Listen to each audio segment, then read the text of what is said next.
Okay, thank you very much once again. Good night to every one of us, and then we welcome you to the Leadership Colloquium, May 2025 edition. It promises to be exciting tonight, and we're so excited to have every one of us around.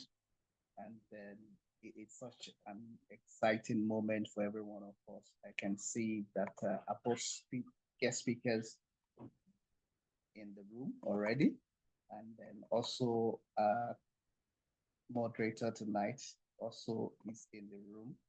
So I'm so excited. So while I sort out some other glitches around here, I'm also going to go straight tonight by saying thank you so much for joining the Good to Great Managers Circle. And then on every last Saturday in the month, we organize this program called the Leadership Colloquium. And it's a program that has been uh, imparting our leaders positively. And so we're excited that tonight it promises to be an exciting moment as well too. We have quite a number of programs lined up for us tonight. We're going to have the opening remark by our hosts and VC, Dr. Godwin Idokogala. And immediately after that, we have one of our powerful coaches in the room too, taking the first topic of tonight, creating breakthrough moments, how leadership inspire excellence. That's going to be taken tonight by Coach Leslie Church. And then we'll have Q&A session. And immediately after that time as well, we'll be taking our second topic for the night, leading with confidence, thriving in uncertainty and high pressure environments. And that is going to be taken by none other but our own Dr. Sam, whom we as well too. So tonight is also today is his birthday, so we're excited that he's going to be talking to us on how to lead with confidence, thriving in uncertainty and high pressure environment. And also immediately after that, we take question and answer session with him as well too. And also we'll take a moment to look at the power of moments. And that's the book we've been reviewing for the month of May. And also we'll announce you some of our programs on the Go to Great Managers platform. And then we'll have a closing remark and we'll all be excited and let you know what will happen in the month of June as well. So without too much of time, I'd just like to invite our hosts and the convener of the Go to Great platform in person of Dr. Godwin Idoko Ogala to please declare this meeting open. Thank you very much. Yeah, thank you, Rufus. Good evening, everyone. Welcome to May's edition of TLC, our leadership roundtable, where we gather to discuss everything leadership and management, encourage one another, empower ourselves to carry out this noble task called leadership. May has particularly been interesting. Started off on a very high note for me, took up some leadership challenges. At the university, I onboarded a new course called Operations Management, and we had about 8 students in class, and we'll be taking them through that whole journey. And it's really, when of course we'll be having very interesting conversation around operational management as in the business generally, and so many interesting things came up in the course of that conversation, which got me reflecting and thinking generally about how some of the trends in leadership in the world today. If you look around you, the world is producing leaders in different spheres today, more than ever. So we have religious leaders, we have political leaders, we have corporate leaders, and you have even leaders in sports and entertainment. And you even have social media, they call them influencers. But I'm beginning to realize that, honestly, the the leadership and the influence that is wielded in that world, if the corporate people are not careful, with time, um, and if that's not already happening, we might even lose our relevance, compared to leaders in other spheres, and sometimes where influence goes, wealth and the rewards of life goes. All right. So you see, for example, with the emergence of the entertainment industry, then came the Ronaldos and the Messi and all that. And of course, if you listen carefully, or for those who follow sports, when you see the reward that these guys attract, in terms of dollars, and foreign currencies and how they get paid, even the coaches and managers in that space cannot be compared to the coaches and managers in the corporate space. Then you go to the political world, and then you look at how leaders emerge in that space, and the reward that accompany them, and all of that, and how the things they do. Now, I'm not this reflection is not about whether the leadership is good or bad, or the quality of leadership. Now, it's really about what is happening, and some of the things we need to pay attention to are most as corporate leader, and I believe most of us in the room are actually corporate leaders. And then if you go into the social media space, and particularly, I'm taking interest in the emergence of leadership in the social media space, and the kind of things that leaders in that world are doing, and the things that lead to the emergence of leadership. I mean, because I train leadership, I teach people about how to become leaders and the various powers that are available to leaders and the various means to becoming a leader. When I look at leaders emerge in other places, begin to emerge in other spheres, I try to also use the same parameters to study the reason why these leaders emerge. And I find some very, very interesting things, I arrive at certain interesting conclusions. And for one, it is the fact that the things that make leaders today will be different from the things that produced leaders yesterday. And that reality is already dawning. So if you go to the social media world, you see people who are not necessarily that knowledgeable. They are not necessarily charismatic. They do not necessarily have to have integrity. They do not necessarily have to have some of the finesse and exceptional communication skills that you and I have. Some of the things that make us emerge as leaders in the corporate world are like completely different from the things that make leaders emerge in these other worlds. Anyway, so it's an interesting reflection.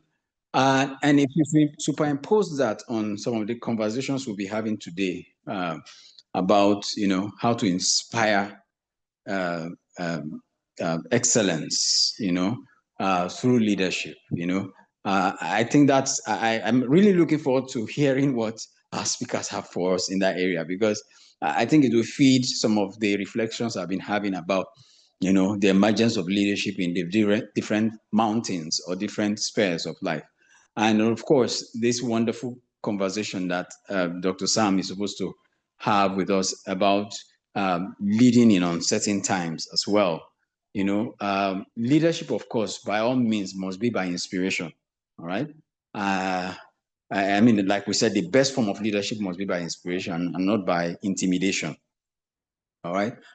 So I believe that Mr. Leslie George would be equipping us with further tips, tools, techniques, and approaches to even strengthen our ability to inspire loyalty and trust in the people that we lead, and make us more effective corporate leaders, and we're really hoping that also Dr. Sam would also help us with the tools to manage these times that we're in. We all are familiar with the vocal forces and the things that are happening in our organizations. If you're in Nigeria and you're Nigerian, you also know that we are also going through very, very uncertain times, even though we've said, yes, it's a season of renewed hope, but we know we are paying a huge price for the realization of that hope and all that. Anyway, so Dr. Sam, we look forward to learning from you how to cope with these times and still be able to inspire hope in the people that work with us and be able to lead our teams through these times and still win,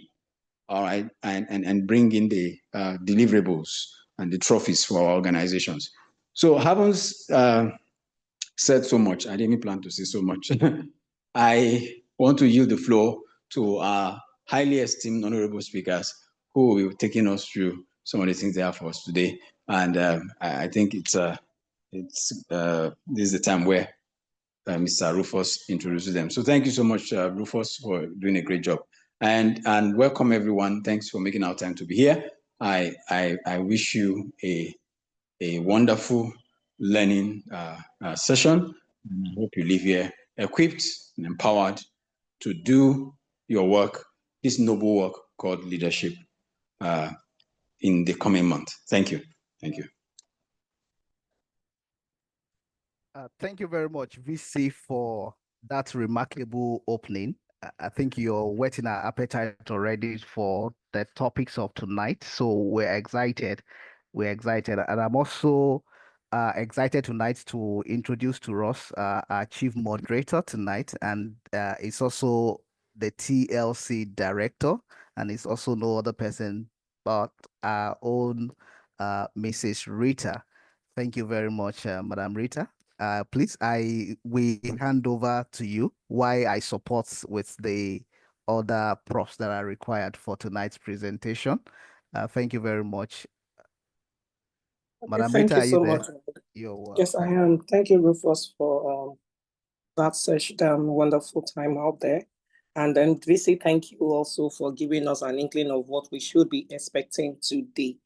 So without much ado, I would like to introduce Mr. Leslie George. I don't know who has the profile to be able to read it out.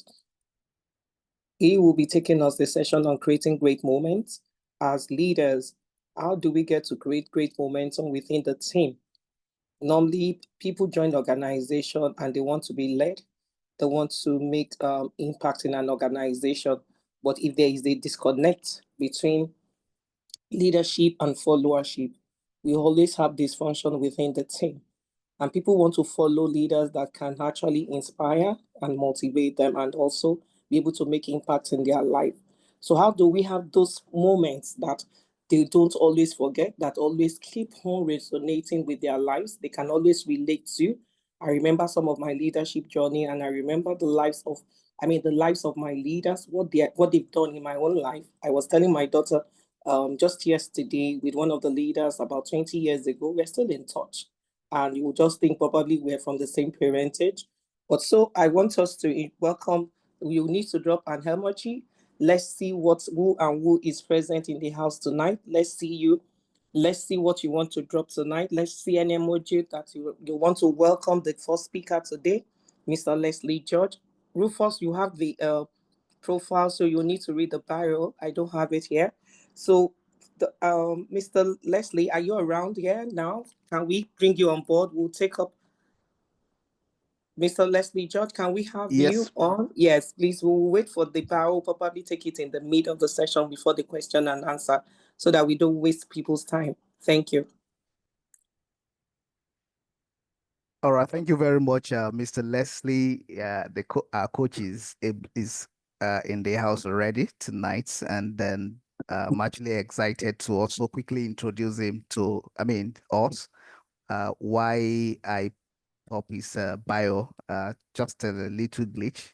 I joined with another account, so that account has the right to share screen. So I had to move out of that account so that I can join with this other account. So pardon me if I'm struggling to. Okay, thank you very much. So I'm going to be bringing up Coach Leslie's bio, and then I'll be reading to us so we can all follow as well. Uh, Once again, thank you all for joining us tonight. It's so exciting to have every one of us around. Okay, please let me know as soon as you can see my screen. Thank you. Okay, tonight we have the honor of having a very own coach. I call him Coach Leslie Judge. Many of us we know him as LG. All right. So whichever one you are familiar with, you are still right. Uh, Leslie George is an accomplished human resources and business management professional with over 18 years of experience as a trainer, as a facilitator, a consultant, and strategic advisor. He holds a BS in sociology and MSc in human resources management and is a member of the prestigious Chartered Institute of Personnel Management, MCIPM, and the Society for Human Resources Management, SHRM. Leslie is known for his ability to translate HR theories into practical business tools, helping organizations develop efficient HR systems and processes that align with strategic goals. His core focus lies in positioning HR and business management as enablers of businesses. He has held several senior roles, including head manpower development and group head human resources, and has consulted widely for public and private sector organizations. His portfolio includes training and advisory for roles for First Bank, Access Bank, USAID, NPA, FIRS, ARM, many, and even the Lagos state government, among others. With a strong background in skills development and adaptive workforce strategies, Leslie helps companies to future-proof their operations through tailored solutions that respond to evolving corporate landscape. So tonight we have the privilege of having him as he takes us through the topic creating breakthrough moments, how leadership inspire excellence. Coach, we are honored to have you around tonight, and I would like to yield the floor to you. Thank you, sir. Good evening. Can you hear me? Yes, Coach, you're loud and clear. Thank you for joining us. Good evening, everybody. Thank you for having me. I think I'll just go straight into it because I don't think I have as much time as I'm supposed to. I'm supposed to talk for like 30 minutes, but I had to get out of something to come here because I got tied up. But we'll just go into it. And I want to start by talking about leadership, the whole idea behind leadership, creating breakthrough moments, creating inspiring excellence or whatever it is for a leader.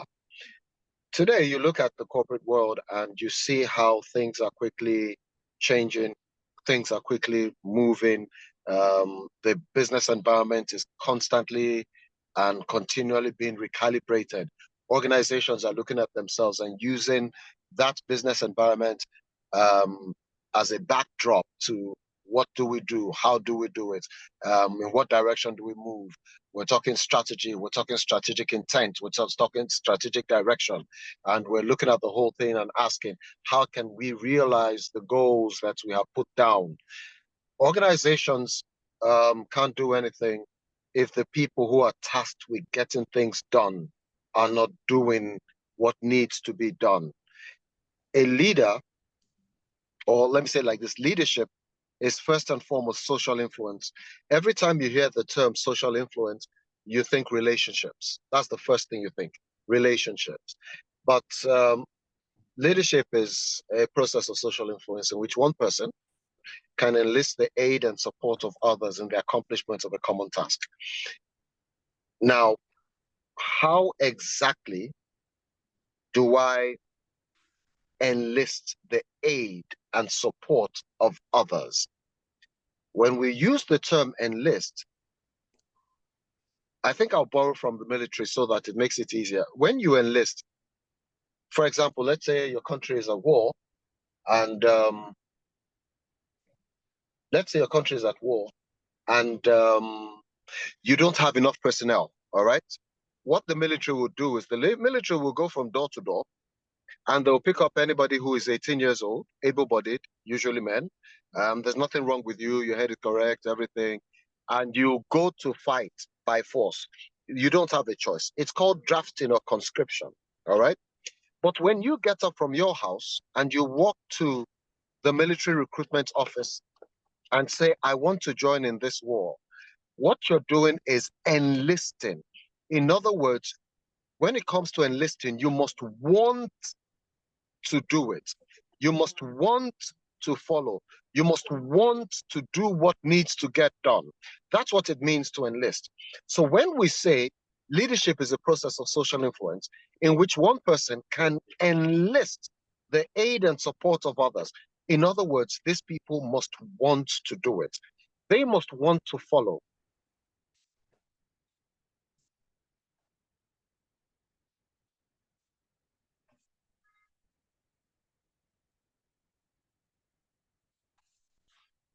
So you are the person. How do you actually get them to want to follow?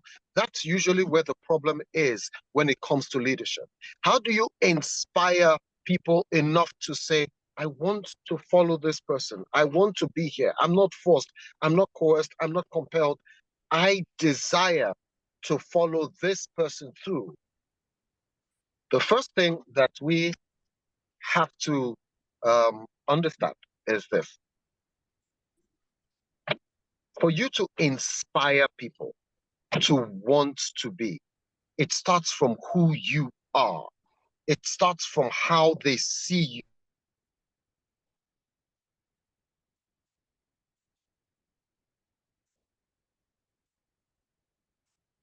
you, what they perceive.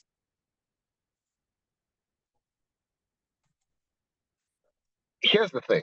If you are going to lead people, the first thing is, who are you? What exactly are you? What exactly is the thing that needs to get done? We're talking about common task. What is it that you have been tasked with? An organization will say, let's see, an organization will say,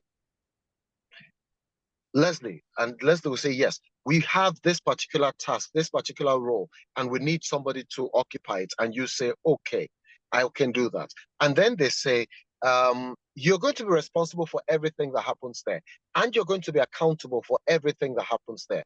And you say, okay. Then they're going to say, we're going to give you 5, 6, 10 people maybe to help you get this thing done. And you're going to say, okay, besides remuneration and everything. The thing is, you see the people that follow you, the people that are given to you to actually help you get this thing done. They are actually helping you get the thing done. That's what we mean by aid and support. They are aiding and they are supporting.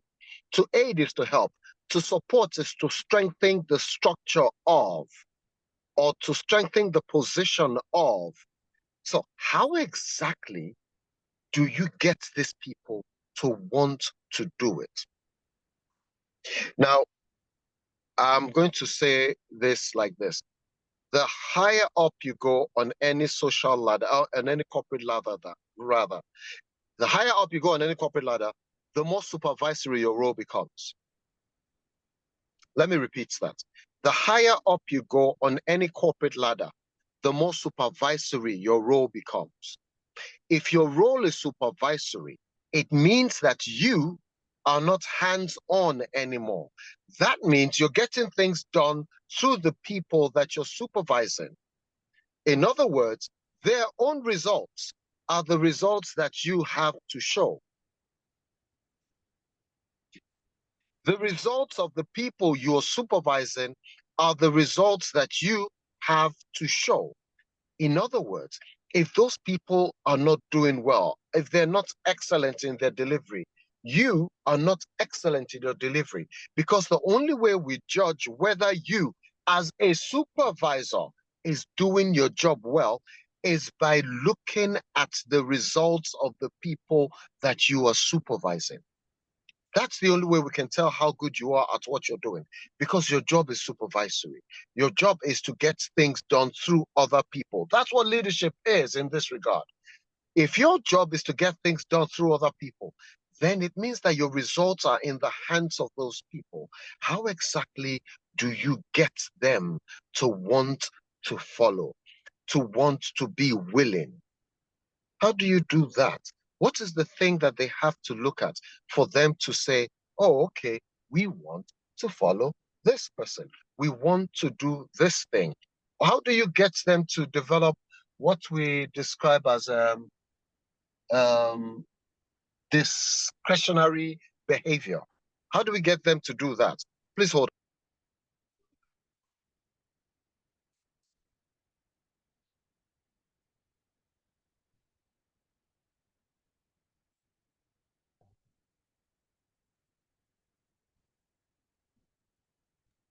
Hello.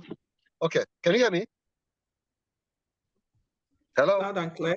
Yes, Yes, we can. loud and Okay. clear. Sorry. Thank you. Sorry.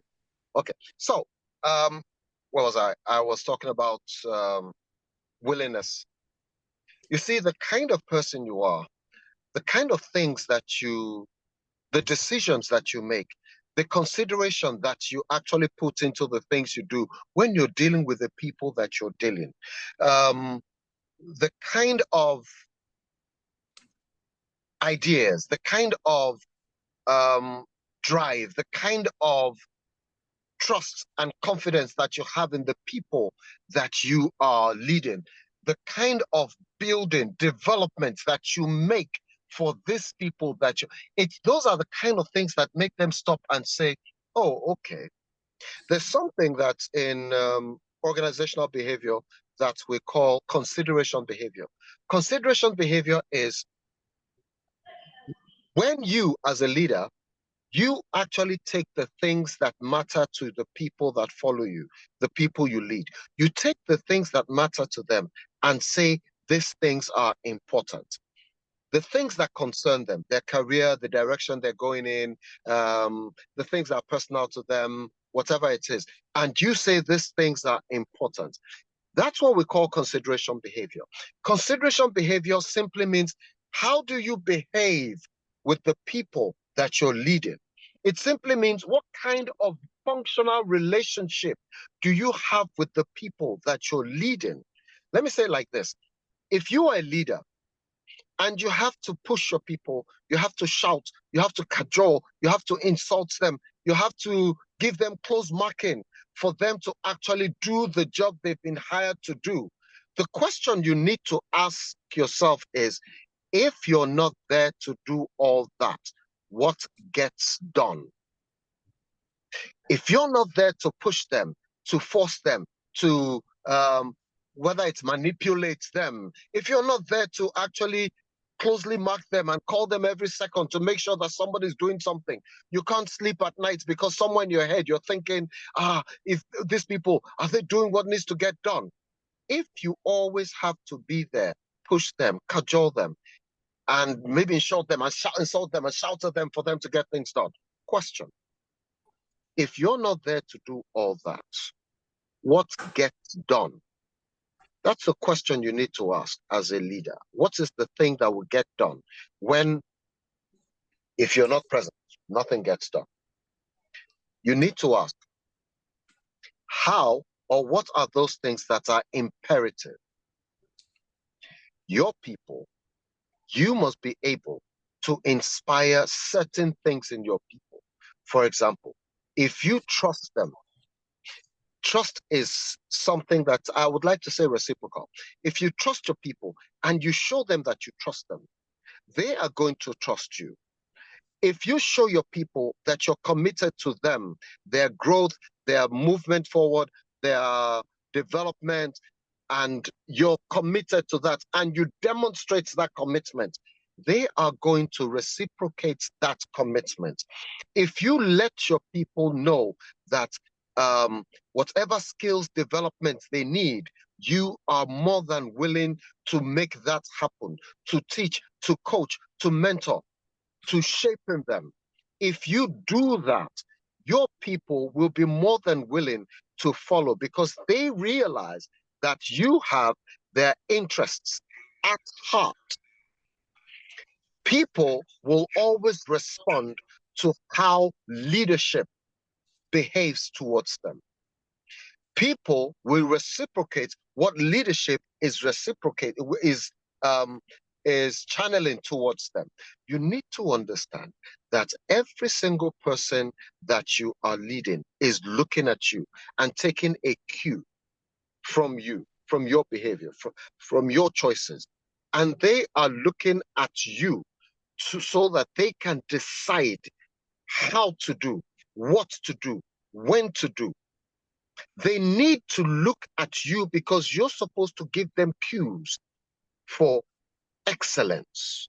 If they see you demonstrating excellence, if they see you building excellence, if they see you,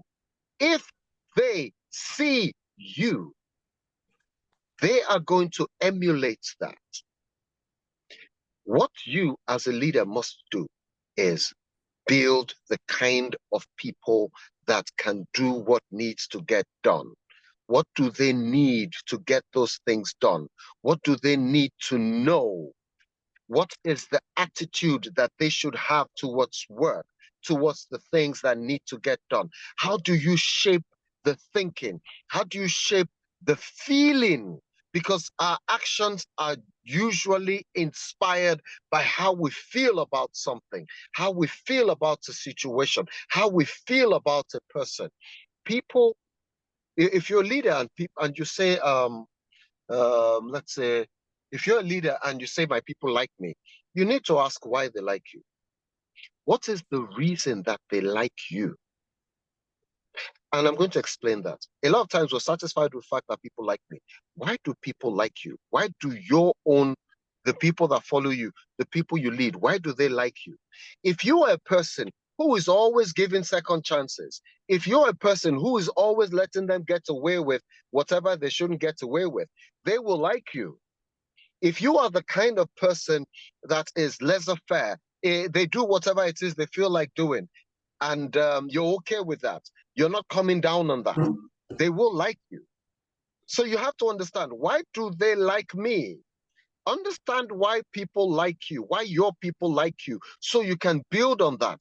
Or understand why your people like you, so you can do something about it, so that they're not liking you for the wrong reasons.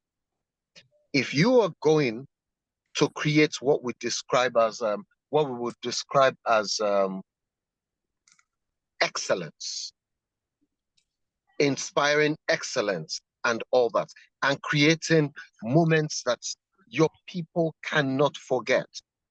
If you are going to create breakthrough moments, you must first create, quotes, the kind of people that can break through.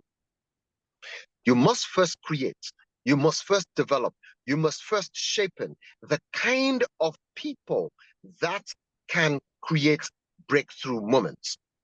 Breakthrough moments don't just happen. And they don't just happen because you are making it happen. They happen because you have created the environment for it. You have created the kind of people that can make it happen.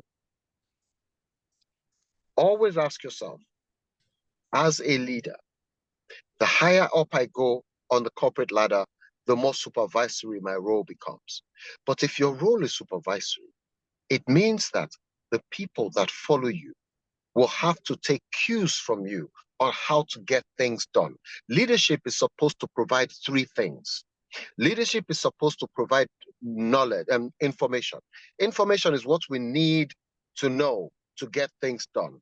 Then leadership is supposed to provide knowledge. Knowledge is not information, it's not the same thing. Knowledge is what we have learned over a period of time.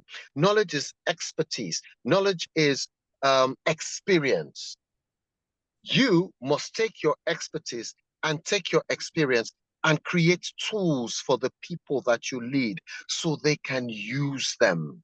Your experience, your expertise, those things, they are currency. How exactly do you create value in that currency enough for your people to be able to say, we want that, so we can spend it where it matters? You must be able to provide information. What do your people need to know to get things done? Then you must provide knowledge, your expertise, your experience. You must be able to share that with your people. You must be able to guide them That is why leaders are supposed to have experience. A lot of times we don't understand why we can't just hire anybody off the streets for a leadership role. No, because leaders are supposed to have experience. That experience is supposed to be a tool for leading people, for inspiring excellence. That experience is supposed to be a tool for helping them shape how they see work, how they think about work, the attitude that they have to it, the perspectives that they can see everything through. So leadership is supposed to provide knowledge, it's supposed to provide information, and it's supposed to provide methods. How things get done, that's method. How we get things done. How, not just doing things, how do we do it? Because every time you ask people that, oh, we need to get ABC done, there has to be a method. The way you get X done is not the way you get Y done. The considerations you take when you're doing Z are not the considerations you take when you're doing C. You need to actually tell your people and teach your people and guide their minds in understanding why it's important for us to do things the way that they should be done. We must be able to say, these are the reasons why so and so needs to be done like this. You must have been in that situation where you are at a meeting and you're trying to solve a problem with your people. Your people are trying to solve a problem, and your own bosses are in that meeting too. So one of your people says that, oh, I have an idea. I suggest that we do X, Y, Z. Then one of your bosses says, no, we can't do that, and this is the reason why we can't do that. Do you know what that boss has just done? He has shown you why.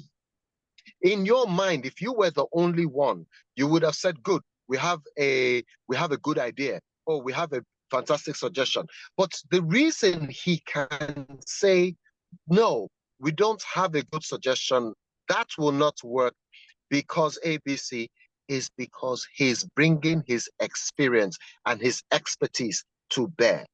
You see that? Those are the things that shape methods when you're working. Those are the things that shape method when you're going through trying to deliver on certain things. Those are the things that shape your results. Those are the things that shape excellence. As a leader, you must create standards. You must create standards for results. You must create standards for performance. You can't actually say, do X and let them do it. They will do. But you must be able to create a standard that nobody should perform below that. But you are making them know that I am not the one who is getting this thing done. My job is to guide you. My job is to inform you. My job is to bring my expertise to bear. My job is to watch you grow into the kind of things that you should be doing at the level you should be doing them. That's my job. My job is to make sure you have results that are excellent. My job is not to look over your shoulder and say, no, no, no, don't do it like that. Do it as I said. No, do it as it works, because every single thing, there is a way it works. And you are a coach. Then you are a mentor. You are a guide. You inspire. How do you inspire excellence? You must let your people know that there are standards. You must let your people know that every single thing that they're doing, there must be a measure. When it comes to excellence, excellence is standing. The word literally comes from the Latin, which means to stand on a hill, like a hill, Hill, to stand on a hill. That's basically where the word comes from, the word excellence. That's where it comes from. To stand on a hill, that means that everybody sees you. But we don't see you if you're not standing out. You must inspire your people. They must understand that what needs to get done is not just that we're getting things done. How we get it done is important. The level at which we perform our jobs, our work, and deliver results, we must be able to peg it and say, nobody must perform below this. But for you to be able to tell people that, you must equip them. You must inform them. You must build them. They must trust you. They must be willing to follow, because the only way we follow is when we see that there's something, either we see that there's something in it for us, or this particular person reflects the kind of person that we want to be. We want to be able to do something, deliver results, and when people look at those results, they're saying, yes, this is the kind of work I want to keep doing. You must be the kind of person that your people are more than willing to stand with and stand for. The higher up you go on any corporate ladder, the more accountability your role takes up. The higher up you go on any corporate ladder, the more accountable you become. In other words, if your people fail, you have failed. You can't tell your own bosses or your board that it's those people who failed. No, because their results are your results. If they fail, you have failed. If they don't deliver excellence, you're not delivering excellence. So the question is, you must make sure that they are delivering excellence to standard.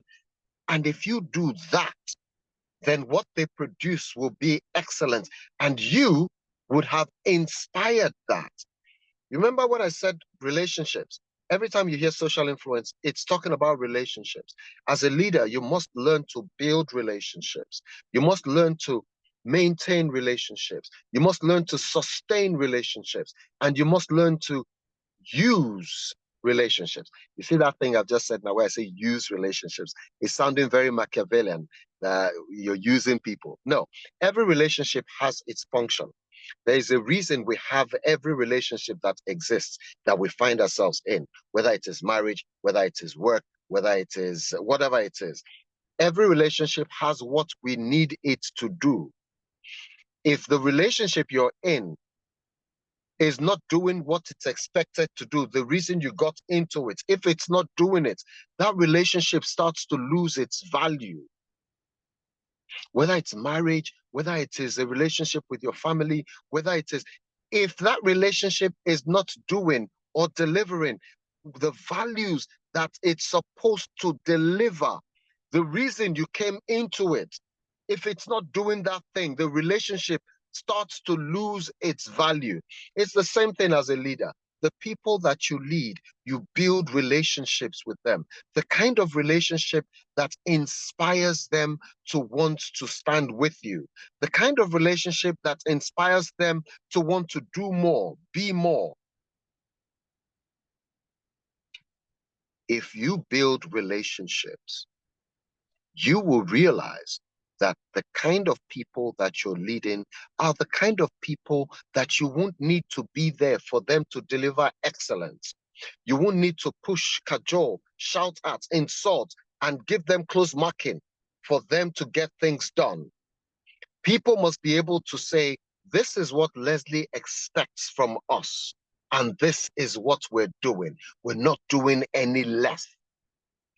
They must be able to hold themselves to the standards that you have set. But they are the ones holding themselves to those standards. You're not the one holding them. They are holding themselves to those standards. And up until they can hold themselves to the standards set, you have not achieved your goal. If you're the one holding them to those standards, it means that you are the one that's holding them to those standards. Now, they must be able to hold themselves to those standards. That is when you know that I have inspired excellence in these people. They are the ones that will create these breakthrough moments that we are talking about.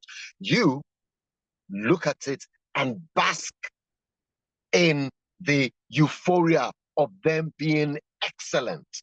You build excellence. You build the people that create excellence. You inspire them into that role of we are doing nothing less than the best. You inspire them. When people settle for mediocrity, you as a leader, you have failed. If your people are okay with, well, it's good enough, let's leave it, you have failed.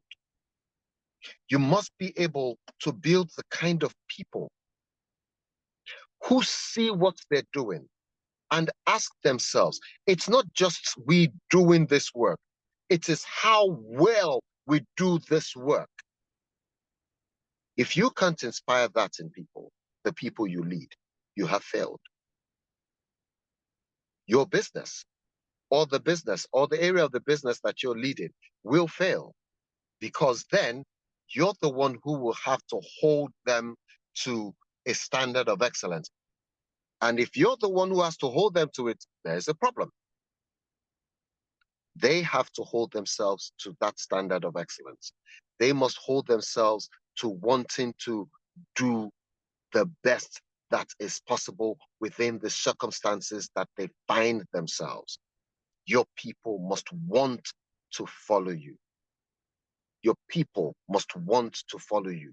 You must be able to build an army that is saying, just point.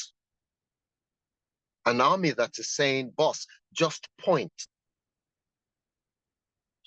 If you can't do that, then there's nothing you're doing. As a leader, you have failed. If you can't get them to stand with you, and when you're not there, they take charge and make things happen. If you cannot let every single person know that they or their job is not just to do, but to do well. If you cannot let them see that excellence must become second nature for them whenever they're doing anything, if you can't get that done, you as a leader, you have failed. But it starts with you. It starts with how good you are at what you do. It starts with you being able to demonstrate excellence and demonstrate intent. You must be able to demonstrate why something should be done the way you're asking it to be done. They must be able to take that and run with it. You must be able to build the kind of people that you want to man the walls. You must be able to build them. You must be able to show them what needs to get done and what needs attention. You must be able to show them that you trust them. But it's not in words, it's in demonstration. It's never in words, it's in demonstration. You must be able to get them. Finally, I'm saying this again, in closing, I'm saying this again and I'm repeating it. You must be able to get your people to hold themselves to a level of excellence. That is how, as a leader, you create breakthrough moments. That is how you inspire excellence. You will hold them to levels of excellence when you're starting out and when you're building them and when you're creating relationships and when you're teaching them, guiding them, what's the word, coaching them and mentoring, when you're doing all that. But your job is not done till they can hold themselves to that level of excellence. I can go on and on and on and on. I'm going to stop here. Thank you very much.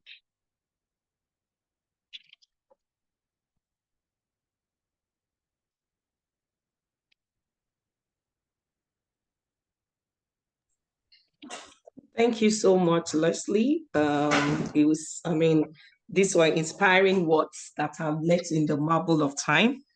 And I think for most of us that are here, we've been able to pick one or two things. And what is standing out, as what you've said earlier, I'll just reiterate a bit that what is wrong with people that will have a leader that they cannot reciprocate whatever the leaders has channeled towards them. We also need to understand that every single person that we're leading is always looking up to leadership and taking their cues from the behaviors of their leaders and the choices that the leader has made. And in order to achieve this, a leader needs to shape the thinking, the feeling, and attitude of the team members towards work. People's actions are always inspired by their feeling. So it is quite essential for leaders to create that and foster an excellent environment, because people look up to the leader for direction. They look up to the leader for direction. Quite an insightful moment there. So I want to open the floor for one or two people that want to comment. Insight from what Leslie has been able to share. I don't want to share everything. In fact, I took note as you were talking. This is like the second time I've been under your facilitation, and it's quite inspiring. I've written so much, but then I still want people to comment, 1 or 2 people to comment before I take 1 question from the participants. I'm over to the floor. What can you pick up from what Leslie George has been able to tell us today about leadership moments?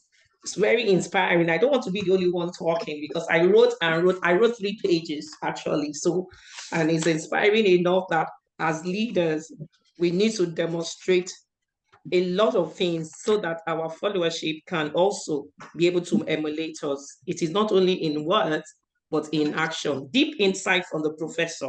So we are running out for professorship right now. So you have over to you, participants. Any insight? Let me see what has been written in the chat room. So you can drop if you want to say anything by raise of your hand. Let's see if you want to. The floor is open.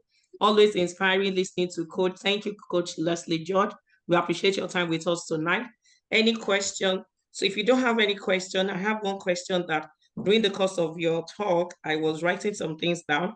And one of the questions I want to find out from you is, how do you think leaders can effectively balance guiding their team or followers while still giving them the autonomy to make decisions and take ownership of their work? Let me repeat. How do you think leaders can effectively balance guiding their team members or followers while still giving them the autonomy to make decisions and take ownership of their work? Okay. First things first. Maxwell, I can see you. After this question, we'll take your question. Thank you. Okay. First things first. You can't allow people, you can't get people to make decisions if, 1, they don't understand what they're supposed to make decisions on. 1. 2,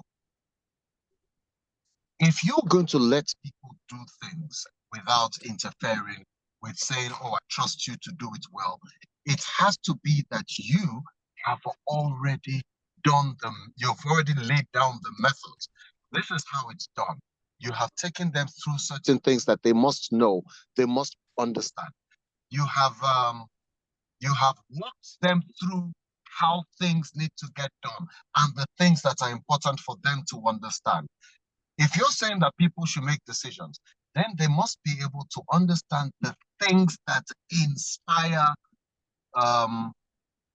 okay, this is the right thing to do. Oh, okay, this is what tells me that this is the right thing to do. What are those indicators of what needs to get done? What are those things that are the most important things that we need to pay attention to whenever we're making decisions, or whenever we're faced with a task, because when your people understand those things, you are not bothering yourself anymore. You know that, I can go away and these guys are doing this. You need to first let them see you do it. Then you need to do it with them. Then you need to watch them do it. First, let them watch you do it. Then you do it with them. Then you watch them do it. Everything that you're doing, your people are paying attention. It's like, I think the principle is the same principle as when you have a child. The child is looking at you. Your child is not doing what you say. Your child is doing what you do. That's basically it. Your child is going to replicate what you do. We learn by looking at people do the things that they do. We watch you fail. We watch you correct your mistakes. We watch you succeed. We watch you build the pillars for trust and support. We see all that. And once we have seen enough of it, and we know that, oh, this is how this is done, then we start to make those decisions. And we make the decisions. At the start, we'll make the decisions and we'll probably make the wrong ones. But then we'll come back to it because you, who is the leader, is saying, no, the reason it didn't go right is X, Y, Z. The reason you didn't do it as it should be done is ABC. And the next time they're doing it, they do it better. The next time they do it, they understand how this thing, give them autonomy. But before you give them an autonomy, make sure they're grounded in the things that they need to know for them to have autonomy. You can't just give people autonomy. You have to actually first equip them well. If they're well equipped, then they will have autonomy. You can give them autonomy because then you understand that, oh, these people can handle themselves and handle the things that are entrusted to them. If you don't know the things that will inspire confidence, if you don't know the things that will inspire confidence, you have a problem. If you don't know the things that will make you feel like, okay, I can see that this person has a handle on this, so I can leave this to him and move on to other things. If you don't know the things that tell you, the indicators of your the indicators that tell you that your people have become capable enough to leave things in their hands, if you can't tell that, then there's no way you're going to ever build the kind of people that you can entrust things in their hands, that you can leave things in their hands. You must be the kind of person that is constantly saying, I want you to be able to do it by yourself. And going ahead to equip them well enough for them to be able to do that. Okay, so I hope I answered your question. Yes, thank you so much. You've been able to throw more light into that particular questions as well, giving responsibility and then matching it up with the right autonomy. So I have Agiri Maswell. Please unmute yourself and ask your question, sir. Good evening, sir. It has been an insightful session. I'm really enjoying every bit of it. God really bless you. And so this is my question. I want to know how to handle yourself as a leader who have just who is new to a team. You are new to the team, and then their previous leader, the leadership style the person was using is different from what you have over the years. How do you blend your leadership style to a whole new team when you inherit such team? Like, how are you going to blend your style since they have been led with a certain kind of, let's say, leadership style from their previous leader? Yeah. Okay. First things first, you have to gain their trust. That's the beginning of the whole thing. And how do you gain that trust? I'm not here to become an excellent leader. I'm not here to come to replace your former leader. I'm not here to say that, oh, he doesn't know what he's doing. No, I'm here for us to get results. And this is how I know how to get results. And what I'm going to do is I'm going to need you guys to help me get these things done. You see, when you let the people know that you need them to get things done, don't go into it with, oh, I've come here to change everything and create excellence. No, let them know that you are there to get things done. And you can't get anything done without them, without their own input. You see that thing? What it does is inspires them.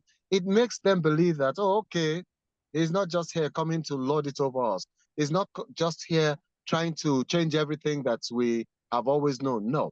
When you are making decisions, you see those kind of people, what you're doing is you bring the decisions to the table, even when you know what to do, even when you have made the decision. You will say, this is the thing we need to decide on. What do you think? And then let them suggest, and then you guys you come up with a solution that works. Listen, even when you know what to do, even when you know the right answer to the question, you will still ask them. You will still ask them. You will still bring it there. You know why? Because you're making them trust you, because you are making them believe that you need their input. Once you need their input and they agree that, oh, this guy needs our input and he's not here to load it over us, they start to say, oh, okay, and they start to trust you. They start to want to follow. That's basically what you need. You build trust one brick at a time. When they see that all you want to do is get things done, and you're saying that you need them to get it done, they are going to look in your direction, not look away from you. They will look to you. because leadership is relationship. Build the kind of relationship that is required. Build the kind of relationship that needs to be built for you to do the kind of things that you need to get done. Forget, oh, I'm the leader, I'm the boss. Forget all that. What you need is to get things done. Let them know that that's why you're there and you need them. Once you let people know that you need them, see, it makes them easier to deal with. It makes them easier to engage. Always put that at the back of your mind. Your leadership style must not be something that is in conflict with the leadership style of the former whatever it is. Your leadership style must be something that tells them that, oh, okay, we are all in this together. We are supposed to make this happen. That's how you need to think it. Thank you so much, LG. Just a quick one because we're running out of time. I'll take 2 questions that I have here in the chat room, and that will be the last set of questions we will be imploring you to answer for us today. So I have here one question from Ogunshola. How do you think leaders can allow staff to use their initiative to control their department and achieve the best results? How do you think leaders can allow staff to use their initiative to control their department and achieve the best result? And the second question is also similar to that. How can a leader who is a natural micromanager overcome such weakness? Thank you. Okay, initiative is informed. Initiative has to be informed. For example, if I say do X, and I said do X like this, and then you go and do X like that instead of doing X like this, and you say, oh, I used my initiative, there's a problem. Initiative is informed. It must be informed by what you know. It must be informed by what needs to get done. It must be informed by the results that we are looking for. Initiative is informed. And for us to say, oh, leave them, let them use their initiative, is a problem. Because if it is not informed, if they don't know as much as they should, if they don't know enough for them to be able to do that thing, their initiative will not help. The fact that, oh, they're getting up and doing it by themselves does not help. What do they need to know? What is the thing they need to understand about the task in hand, or about the results that are expected, or about the methods that's supposed to be put in place? When you say, okay, we can leave these people to do this thing, leave them to use their initiative to run. If I'm doing that kind of thing, I'm going to leave you to do what you're doing. And then I'm going to show up and I say, so how do you get these things done? And then you tell me and I say, no, we can't do that. This is the reason we can't do that. That's not going to work. That's going to create A, B, C, D. But if you create A, B, C, D, this is how you solve that problem. This is how you solve that problem. This is how you solve that problem. Now, I leave them to use their initiative. And if it creates a problem, I tell them how to solve the problem.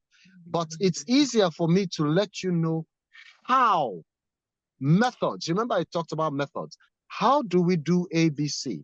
When they know how, and they've learned how, and they've learned the justification behind it, the rationale behind it, I can allow them to use their initiative. But if something is important to me, I'm not going to let you use your initiative unless I know that you know what you're doing. So when we talk about initiative, what you always have to remember is initiative is informed.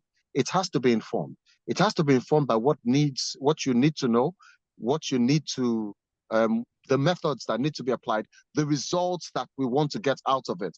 If you don't know those things, or if you don't know how to arrive at those things, then I can't allow you to use your initiative. Then you talked about a natural micromanager. A leader, that's your micromanager.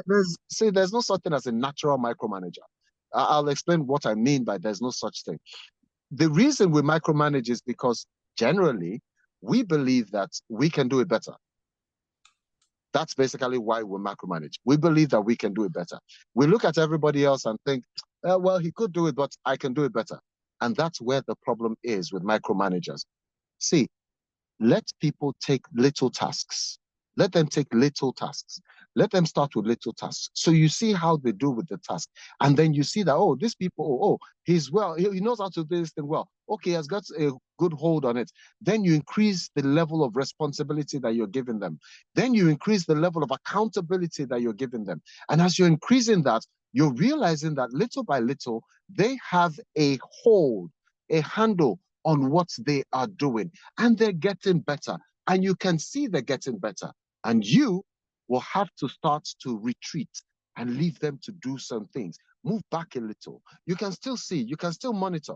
In that regard, what you're going to start to do is, let me see it as it is getting done. Instead of saying, let me see it when it is done. Don't do let me see it when it is done.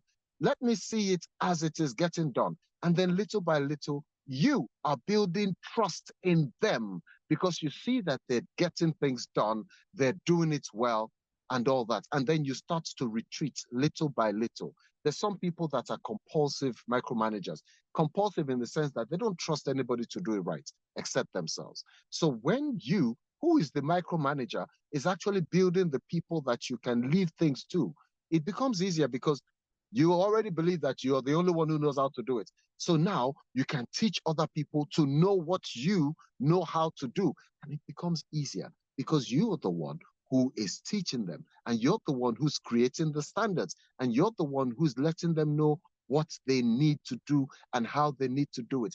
And then little by little, you start to look at them from afar. In other words, you're not looking over the shoulder anymore. But you must want to do that. You must want to. Thank you so much, LG. We appreciate your candor today, and we would still get in touch with you to be able to come over here to take us through another wonderful session again. Thank you so much for honoring our invitation. So on this note, we draw the curtain on the LG session, and while we have the second speaker, Dr. Sam. Over to you, Rufus. Thank you so much.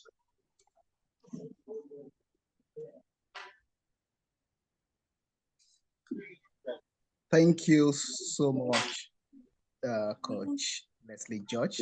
We had such an amazing time tonight. Thank you very, very much for honoring our invitation. So we'll be moving to the next speakers tonight. Please, if you can access to help me unmute. Okay, thank you very much. So tonight we'll be moving to our next speaker, Dr. Samuel Ahimogbe. And tonight he's going to be talking to us on the topic, leading with confidence, thriving in uncertainty and high pressure environment. And tonight I'll be reading his profile.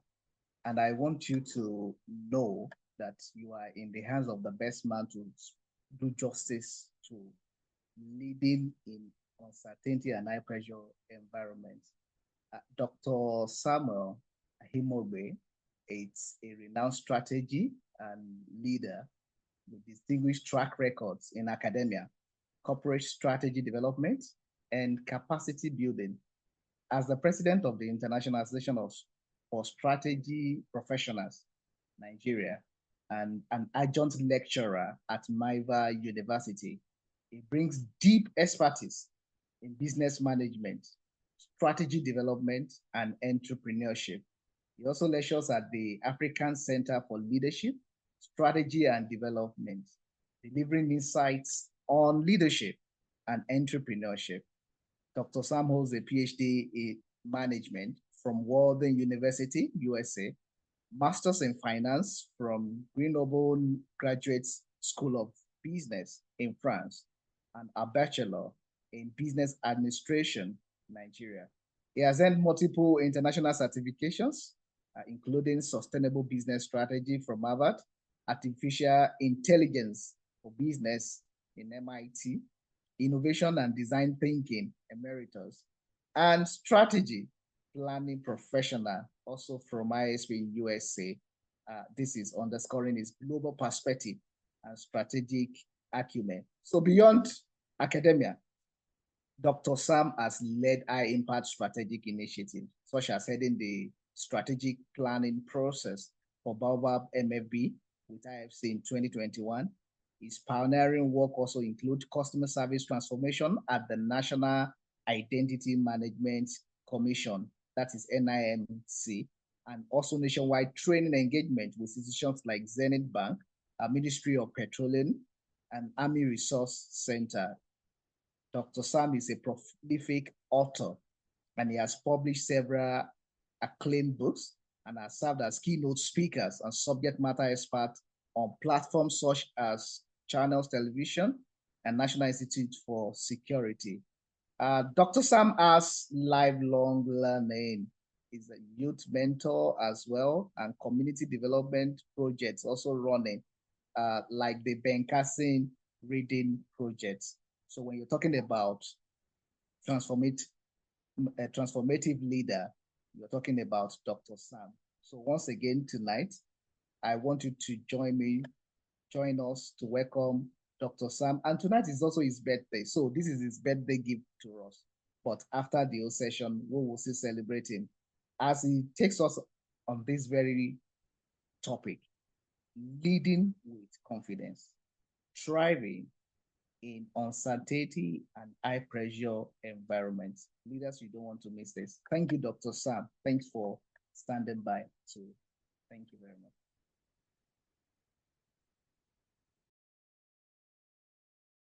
Yeah, good evening, everybody. I'm excited to be here this evening. I hope you can hear me. Yes, doctor, you're loud and clear. Okay. Thank you, sir. Very well. Thank you so much. First and foremost, I want to quickly thank the speaker that spoke before me, Dr. George. I want to thank Dr. Rufus, soon to become doctor. I want to thank Dr. Do. And I want to thank everybody that are here, about 26, 25 of us that are here. Today is my birthday. That's not to say I'm asking for happy birthday. However, it's happy birthday to me already. But I want to say that this schedule was shared around January, February by Rufus. And there was a date there, May 31st, which happened to be the day of my birthday. And I look at it to say, how other best can I celebrate my birthday other than picking the date for May 31st to share the little that I've been able to put together in the last couple of years. And then this topic was there, leading with confidence and in an uncertain environment. So my core values are hard work, common sense, and pragmatism. Hard work, we all know hard work is hard work. That's also a kind of my philosophy, kind of like. So hard work is to say I just want to do the work, maybe because I need to do more. Then common sense is about what do I do? Do you have my slide? Okay, doctor, I've allowed you to share so that you can move at your pace, sir. Okay, thank you so much. So common sense is just saying I need to be home before 11 o'clock or thereabout. I don't want to drive home, or any other common sense, like I don't want to overeat my food despite the fact that it's a buffet. And of course, pragmatism is who really benefit from what I'm saying. How does this thing now make sense to the person I'm telling? Not necessarily me, but how does this thing transform somebody's life? What does it mean to this? So I have very few minutes, like 30 minutes for my lecture. So I'm going to be by the grace of God, very fast. Using the NASA and the Russia as my icebreaker. I read one time that when the NASA visited the moon, they realized that the moon could not write, the pen, could not write in that moon environment because of the temperature. And they decided to investigate on how a pen could write in the moon by spending about $10,000 US and it took them about a decade, which is 10 years, to be able to unravel how a pen that could write in the moon. US want to always try anything and everything. But when the same Russians got to the moon and they had the same challenge, they used pencil. So I'm going to use pencil in this lecture to just move straight to the point. I'm not going to do what the US did by going to do investigation on the research on how a pen can write in the moon and spending now that kind of money. Now, this slide is just giving us an information about using the Bloom's taxonomy. It's not truly related to my presentation, but is one model I really love to introduce or use because everything here from knowledge to the last, they are all correct. They are all very correct. However, why one is a very low level critical thinking, the other one is a higher level critical thinking, that's 4, 5, and 6, which is analyze, evaluate, and create. Why knowledge, understanding, and apply are just the lower. So if you take this deep down, it also affects the way we think, the way we act. Like you know something, your knowledge, you know it, you understand it. But by the time you get to analysis, that's when you can create a business. When you get to analysis, evaluate, or create, is when you can, what that knowledge becomes an income generation for you. So let's not let our knowledge just become knowledge. Rather, our knowledge should become pragmatic to us. You say you have a PhD, for instance, or you have a master's, for instance, and or you have a BSc, for instance.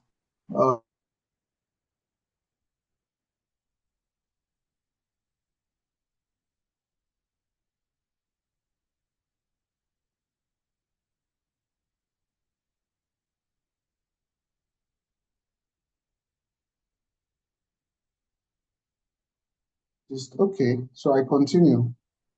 So you can define the brooms, the bras, and at the end of the day, you're really not working with it.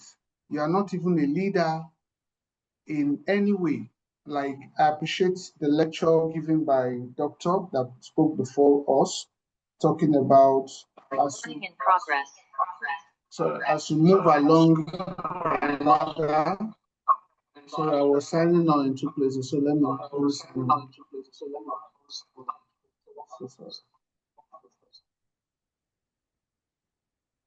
Okay, so he was saying that. Come on. Okay, that as you move along your ladder, your supervisory role become prominent and demanding, So the Bloom's taxonomy is only just trying to crack your brain to say, move away from the first 3 and move into the last 3 in terms of what you do, in terms of productivity. Don't just know, create, evaluate, analyze. Don't just understand. The farther you understand, there's still level higher than that. So thriving, I want to start with the word thriving. What does thriving mean? Growing, developing, being successful, prosperous. I want us to look at this from a personal perspective. Confident, leading in confidence. Who do you lead with confidence? That's why in the first space, in the first slide, I put you. So my lecture will be about you. My lecture will be about you just thinking about yourself and reflect on what I'm going to be talking about in the next 30 minutes. So my lecture is about you. So when you thrive, it simply means you want to develop, you want to be successful, you want to be flourishing, you want to be doing well. Are you currently doing well? That's why we're having this lecture. Do you like your income? That's why we're doing this lecture. Do you like your happiness? Do you like your shape, your exercise, your happiness, your life generally? That's why we're taking this lecture. Because if you look at the lecture, the topic, you could simply see your country, you could simply see yourself as in the mirror of leading in a thriving in an uncertain environment. What kind of environment can be uncertain other than your country? People live in Ukraine, people live in Russia, people live in Nigeria, people live in Afghanistan, another country where decisions are uncertain. But how do you thrive? Do you want to give that, delegate that to your president? Do you want to delegate that to your governor? Do you want to delegate that to the local government chairman? For me, the answer should be no, don't do that. You have to take that responsibility by yourself because there's a way out of it. So the feeling, so I put in here, what is confidence exactly? I said the feeling or belief that one can have faith or rely on something or someone. Yeah, the feeling or consciousness of one's power or of reliance on one's circumstances. The feeling of having little doubt about oneself. So the confidence is is a feeling about yourself, about something, so the believe in yourself versus believing in others. In this class, we will focus on believing in yourself. So people often lose confidence when they are criticized, like you try it, people say it's not good enough, you lose your confidence. He gains confidence when he went to college. That is somewhere we gain confidence. She certainly doesn't lack confidence if she has that confidence. So confidence is something we can grow ourselves. Then I come to leadership. Robert Greenleaf drew our attention to, I just gave a scenario here about Leo, who used, we love the name, we say servant leader, we say laissez-faire, we say transformational, we say transactional. Academically, you can trace them, you can point them, you can explain them, but practically, you can't go to an office and say this leader is a transformational leader. Yeah, he may start with transformation before you say Jack Robinson has switched over to transactional. Before you say it, before he has moved to another one, he has moved. Are you telling me that in the last 10 years, Nigeria had not had any transformational leader, or Nigeria has not had any transactional leader, or Nigeria has not had a democratic, but people still complain. Things still not working as the people want it. So what kind of leadership have we been having? Or are the literature, are the articles wrong, that they are not studying the real leaders we're having? These are things you begin to ask yourself at every circle. It's always historical to talk about the leadership of a historical person. What about the current and what about the future? So here, Leo was, I can call him a servant leader because that's what, but he was a servant. He was the one who navigated the journey. But it was at the end that the people knew, oh, Leo was actually our leader. We saw him as just one of us who was not really too serious, though he gave us song, he gave us direction. As soon as Leo left, there was a gap. There was no other person who could show them the direction. That was when they realized that Leo was actually their leader, and we can term that a servant leader. So let me move on. So leadership involves guiding, influencing a group towards achieving a common goal, encompassing skills like motivation, decision-making, and fostering collaboration, leading self. Like I said beginning, I want you to think you, leading self. When we say leadership, we always think we will be at the ends of affair leading others. The question is, what if you don't? Abraham Lincoln said, the best way to predict the future is to create one. But what if you have been working for people in the last 25 years? You are not still a leader. Yes, you are a leader maybe in a department, but you have a head. How do you lead from the middle? You haven't been able to unravel that. You are leading somebody in your group, and the person is dating the MD or the ED. He may not listen to you because everything you are going to say won't count. That's the reality. So for me, let's focus on leading yourself, because at the end of the day, you've been working for 25 years. You are moving from one house of a landlord to another house of a better house of a landlord, still not your house. The accounts are not balancing for you. Your savings are not looking good. Your priorities are not smart, and you just feel there is a gap somewhere. So that is where I want to really talk about leading yourself. This refers to the ability to effectively direct and manage one's own thoughts, emotions, and actions to achieve personal and professional goals. It involves developing self-awareness, setting clear goals, and consistently taking action to achieve them. Do versus ask. For those of us who happens to be Christian, we often know a passage that will tell us, ask and you shall be given, or seek you shall find, knock and you shall the door shall be opened to you. Fantastic philosophy, fantastic idea, fantastic meaning. But I came recently to realize that all those three things, the one word that sums them up is do, the doing. When you do, you will receive. When you do, the door will be open to you. When you do, you will find. And when you do, you don't need to wait for somebody to come in the case of asking. Because when you ask, you ask somebody, you ask as the object, then there's a subject, there is an independent variable that will act. What if that thing doesn't want to act? It means your asking will not bring a result. It means your seeking may not give you result. It means your knocking may not give. But when you do, just like we are doing these lectures now, we are here, we are doing it.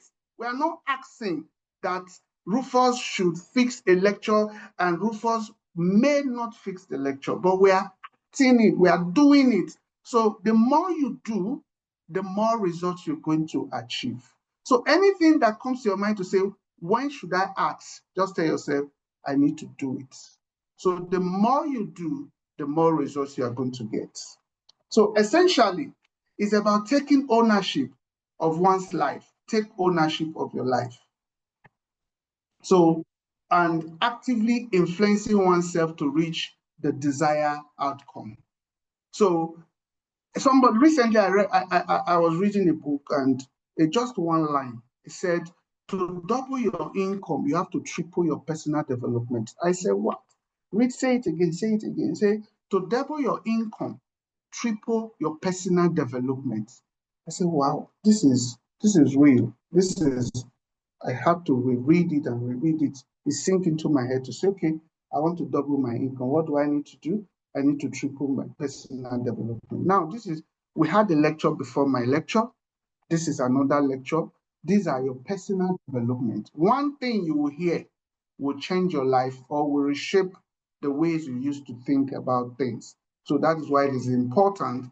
Yes, a Champions League is ongoing in the whole world, but about 20, 25 of us, 30 of us have decided to take this lecture because of what we believe we're going to gain at the end of the day, which I believe it is actually worth doing. What is uncertainty and high-pressured environments? Wow. And you can the synonyms of this whole phrase could just be Nigeria. I may not know about your country. Just Nigeria just fit into uncertainty and high pressure environment. Nigeria, from 195 in 2023, the foil was increased to 500, from 500 to 600, from 600 to 900, from 900 to 1,000, 150. Now it's between 900 thereabout now. It just increased by about 400 and something %. and a whole lot of people were complaining. You know, the dollar was below 1,000, moving to 1,009, 1,007, 1,006. That's not to talk about the pounds and the rest. So it just made Nigeria to become uncertain and a very high pressured environment. So an uncertain environment is a situation where the future condition or outcome are unpredicted or difficult to anticipate. In 2021, the name that was on the complaint lips of every Nigerian was Buhari, Buhari, Buhari. Now it has changed to Tinubu, Tinubu, Tinubu. Do you want to do that to yourself? For me, it is no. It's characterized by lack of clarity, instability, and high degree of change. This can affect various aspects of your life, including your business, decision making. Should I stay in Nigeria? Should I japa? And overall planning. Uncertainty is an environment is the degree to which future states of the world or country cannot be anticipated and accurately predicted. Then what should you do? Should you japa? Should you leave your country? Should you just run away? Like some people just say, I want to run away. To where? We don't know. Should you go into robbery? You know, should you go into kidnapping? Should you just disappear? Or should you face it? Then what? What should we do? Or what should you do when you have uncertainty? The rents are increasing every day. A lady that was paying $450 before, she said Jack Robinson, the landlord has hiked it up to 500, and she's saying, no, you didn't tell me before. I will owe you this 50,000 for the rest of the day. But at the end of the day, she's not concentrating as well because she's also owing the landlord, you know. So let me introduce you to some philosophies that may help you. You hold yourself responsible. Hold yourself responsible for your life. That's number one truth I want to tell you this evening. You need to hold yourself responsible for your life. Don't put it in hands of your president. Don't put it in hands of your MD. Don't put it in hands of anybody. Just to hold yourself responsible for your life. Number two truth I want to tell you is that if you don't like your life, change it. If you don't like what your life look at now, today, you have to change it. Then the high pressure is part of life. This high pressure is part of this life that we are. Imagine the first story of the men created, Adam and Eve. They gave them a very big test. Eat all the trees, don't eat one. At the end of the day, definitely they will eat one, but the probability of them eating it was 1. Because why wouldn't they eat one when there's a tree? And they ate it, and the story said they became driven away, and they said, you will suffer, you are going to suffer to give birth. That's high pressure. You know, they had only two boys were living, one killed one because he sacrificed. That's high pressure. Uncertainty started from the beginning. So what do? So from then, the ratio or the percentage has been 90% will complain, while 5% will be fine. So what do? There's a solution. There's a 5%, there's a 90%. It's a choice. What do you do? Every life form strives to their maximum. The mango tree will strive to its maximum in growth. The goat will strive to the maximum except to kill it during Christmas or ram during a Salah. Except human beings that can strive to their maximum, but most time they will not strive to their maximum because of the choice. The gift of choice was given to man, but man tends to strive to their minimum. How man choose minimum, nobody can explain it. For instance, men don't protest for maximum wages. Men protest for minimum wage. Why minimum wage? We don't know. You know, man eating will eat the carbohydrate and keep the protein to be the last. You know, men always seems to do the minimum, you know. So I want to say the percentage won't change. Only the faces do change. The complaints will not change. The complainants will not change. But those who are free from complaints will still be there. So most times it's 90, 10, 95, 5.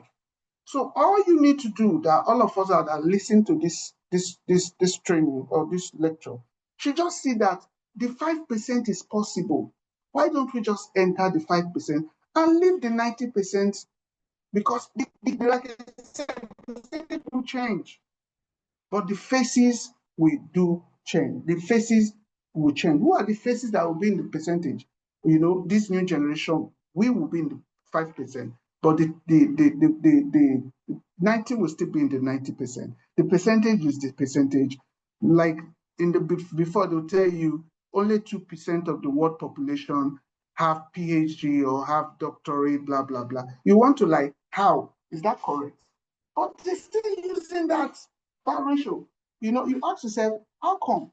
But you ask, just do your own mathematics and find out, do you have it?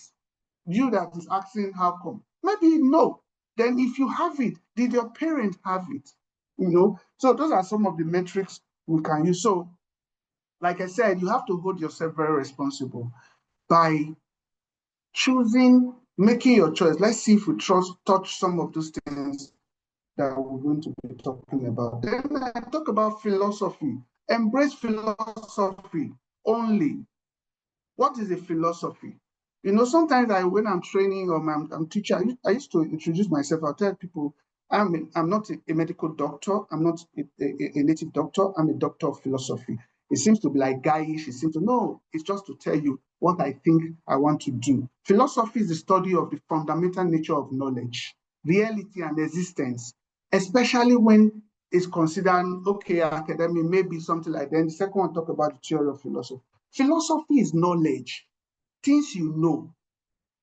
What are the things you know? When you say things you know, at the top, it looks very shallow. No, it's deep. What do you know? It's very deep. I had a house, a compound. Let me give an instance. A house built in 2022. Because of the estate hasn't been fully occupied, I couldn't park in there because I was working in Lagos. My family here were here in Abuja. So luckily, we were able to get something else, alternative, where people were very living. So the house was just there, 6-bedroom, a duplex stuff.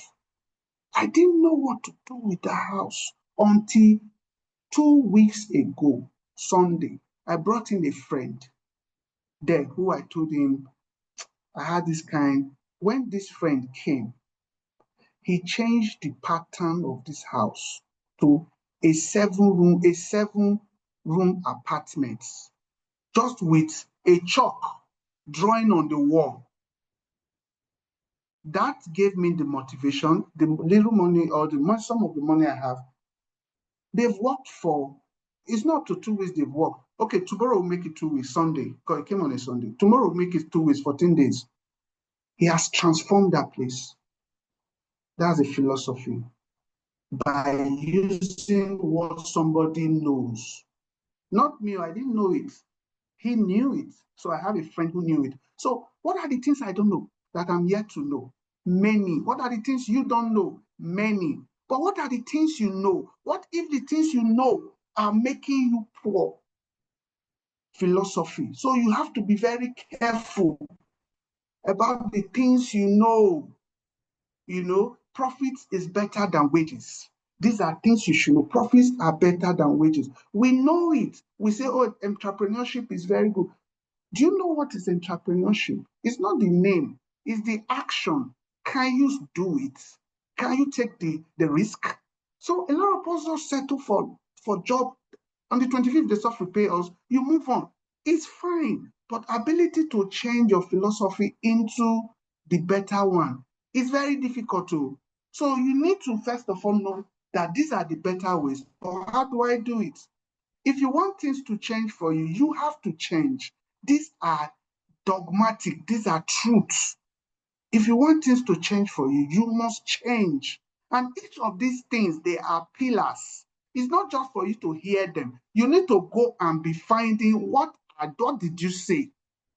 Then you now start learning it small. So here is introduction. I'm not here to go deep down. No, because there's no time. As a man thinks, so he is.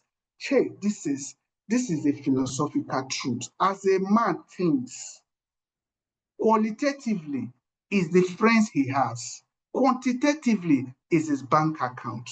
As a man thinks. So just think about your bank account as I'm talking now. That is how you think. I'm sorry if I'm offending you, but that is how you think. What if your balance is less than 5 million? Your thinking is less than 5 million quantitatively. I'm sorry. It's only you that can change it. Service to many leads to greatness. This is a truth. Ask, seek, knock is all equal to do. If you ask, you must wait for somebody to answer you before you receive. But if you do it yourself, you will receive it. You can only know this through philosophy. If you know it through theology, you will quote Matthew 7:7, and you will quote it 100 and you will not understand it. Because it means beyond what is written. Philosophically, in terms of what does it really mean, you start knowing what it means. The destiny of a man lies on his palm is a philosophical truth.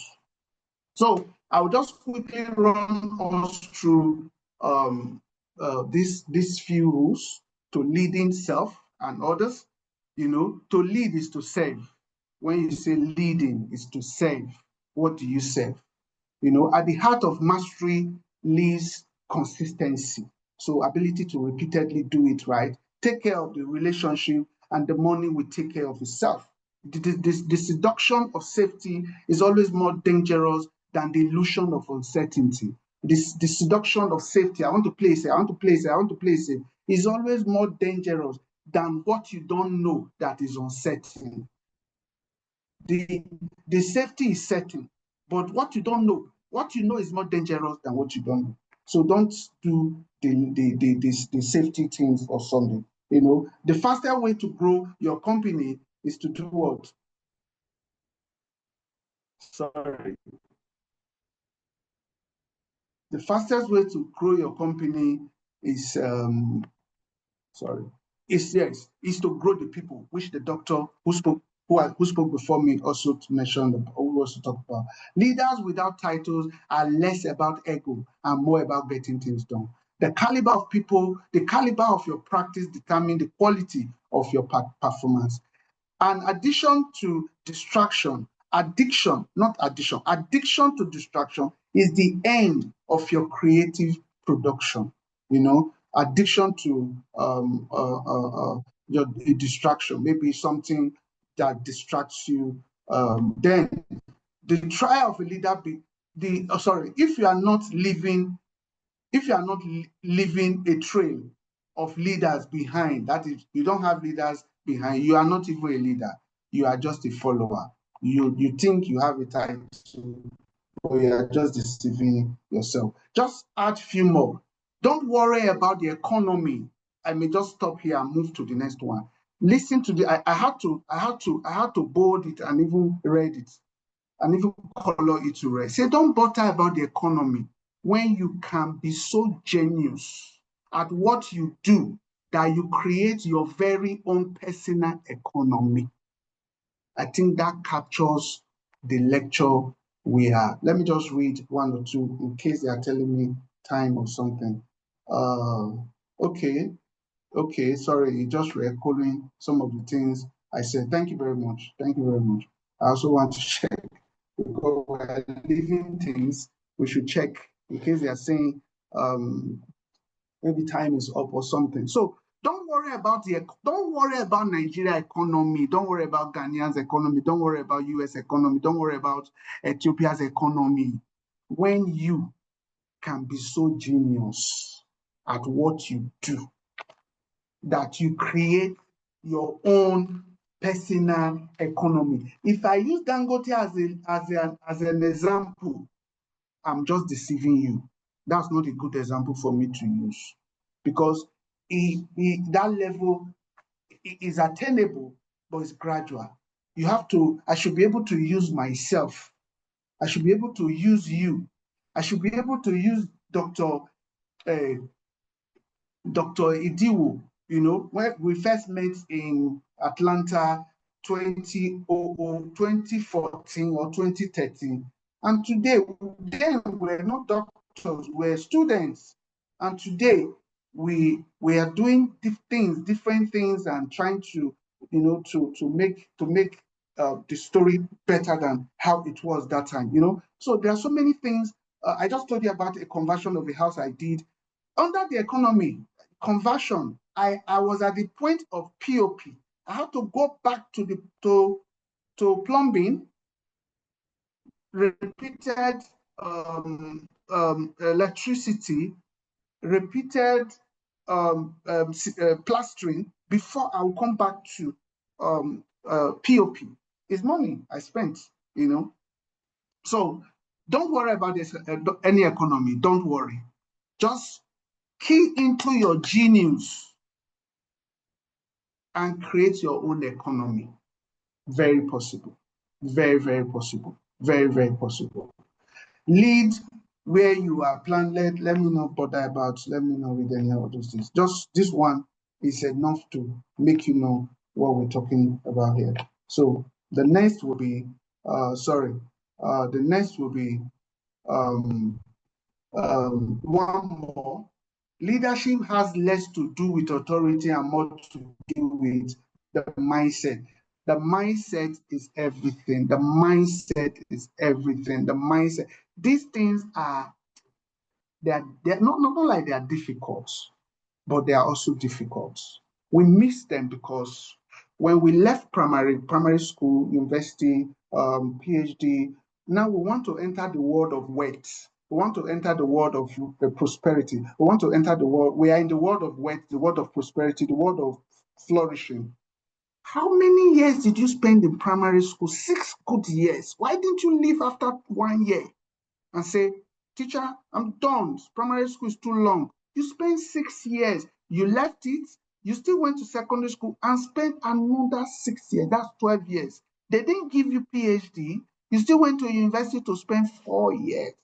They didn't give you PhD. You still went to do masters. Then when you finish all that theory, you want to be doing practical. You just want it in 1 year. How? That's wrong. That's wrong puzzle. So the school of words is another school, another years. So you can set a goal for 5 years. You can just achieve something. Set another goal for another 5 years. So it's all about the mindset. They say the wind blow on us, all of us. The wind of depression, the wind of recession, the wind of FOI increase, the wind of school fees increase, the wind of estates are expensive. But what determines the destination is the setting of the sail.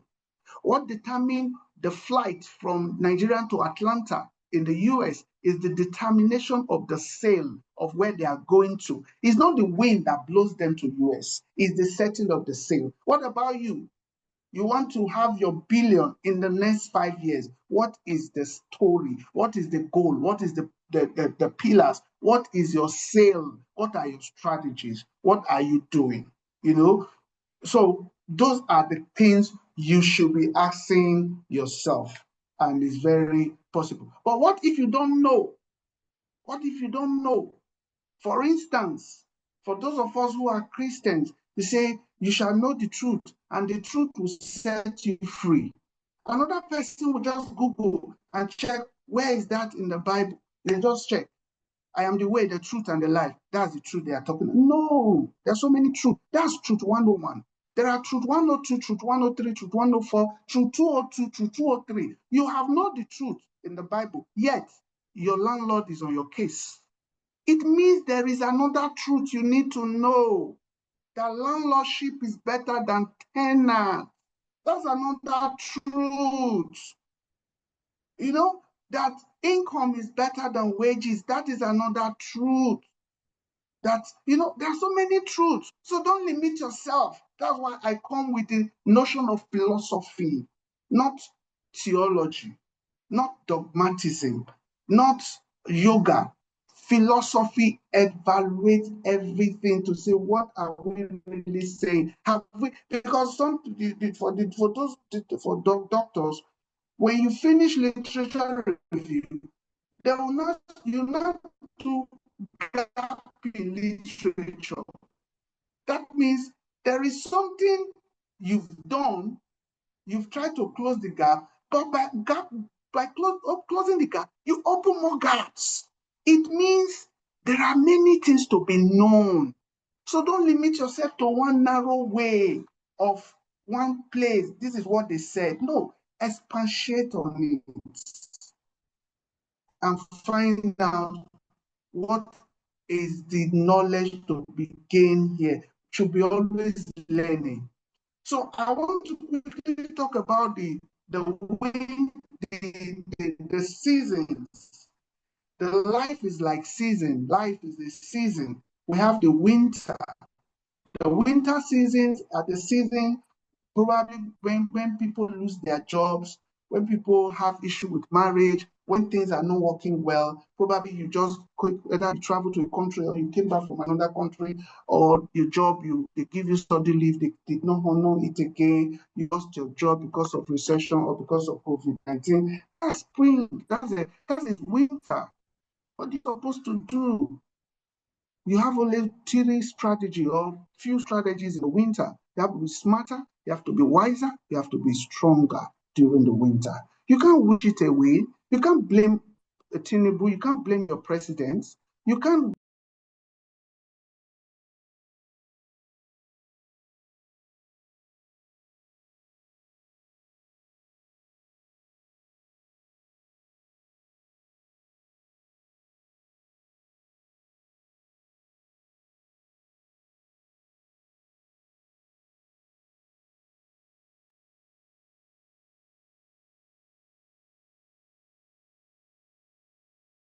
Please, we will have Dr. Sam shortly, and then he will be wrapping up for the leadership colloquium tonight. So please, let's just stand by. Yeah, wrapping up. Thank that was you. a win. Back here. Can you hear me? Yes, we can hear you now, loud and clear, sir. Thank you very much. Sorry. I'm wrapping. Yeah, I'm wrapping. Yeah. Yeah. I'm wrapping up now. That's a winter. Event, anyways. So you need to be better. You need to be smarter. You need to take more courses. You need to do things. Like when I came for masters in Grenoble in 2010, I lost my job in Zenith Bank. Like they gave me 2 years study leave, but in 2008 there was recession, 2009 recession, 2010 recession. They didn't honor the study leave, and I had a master's from abroad, master's in finance. I didn't get a job. I had to leave Abuja. I had to leave Lagos to come to Abuja. A 450 job in Zenith, I came to 62,000 job per month. 62. 2 years or 1 year down the line, I started my PhD. My school fees was 150,000 per month, while my school fees was 60,000 per month. How will I do that? But I just started, because you have to be better, you have to be smarter, you have to be wiser in the winter. Then you enter the spring, which is a time of opportunity. What do you do in the time of opportunity? You seize it, you take the opportunity, because it doesn't last. It doesn't last. You have big money, you have to invest it, you have to save it, you have to use it wise. You have to do what the rich people like us do. What do the rich do? They save first their money before they spend the rest. Why the poor people spend first their money before they save the rest? What you do first determines whether you're rich or you are poor. The rich will always save first what they receive before they spend the rest. Now, the ratio or the proportion or the percentage of what you save is not what matters. It is what you do first. It is your philosophy, your mindset of what you should do first that really matters. Then you move into the summer. What is the summer? The investment, the things you've done. Started raising family, you set up a business. The box of life most time will come, the tax collectors will come, the pressure for the kids will come. What do you do at the time of summer? You defend your crops against the bugs of life. Then at the autumn, that is when you need to harvest. you harvest with dignity, or you beg without any apology.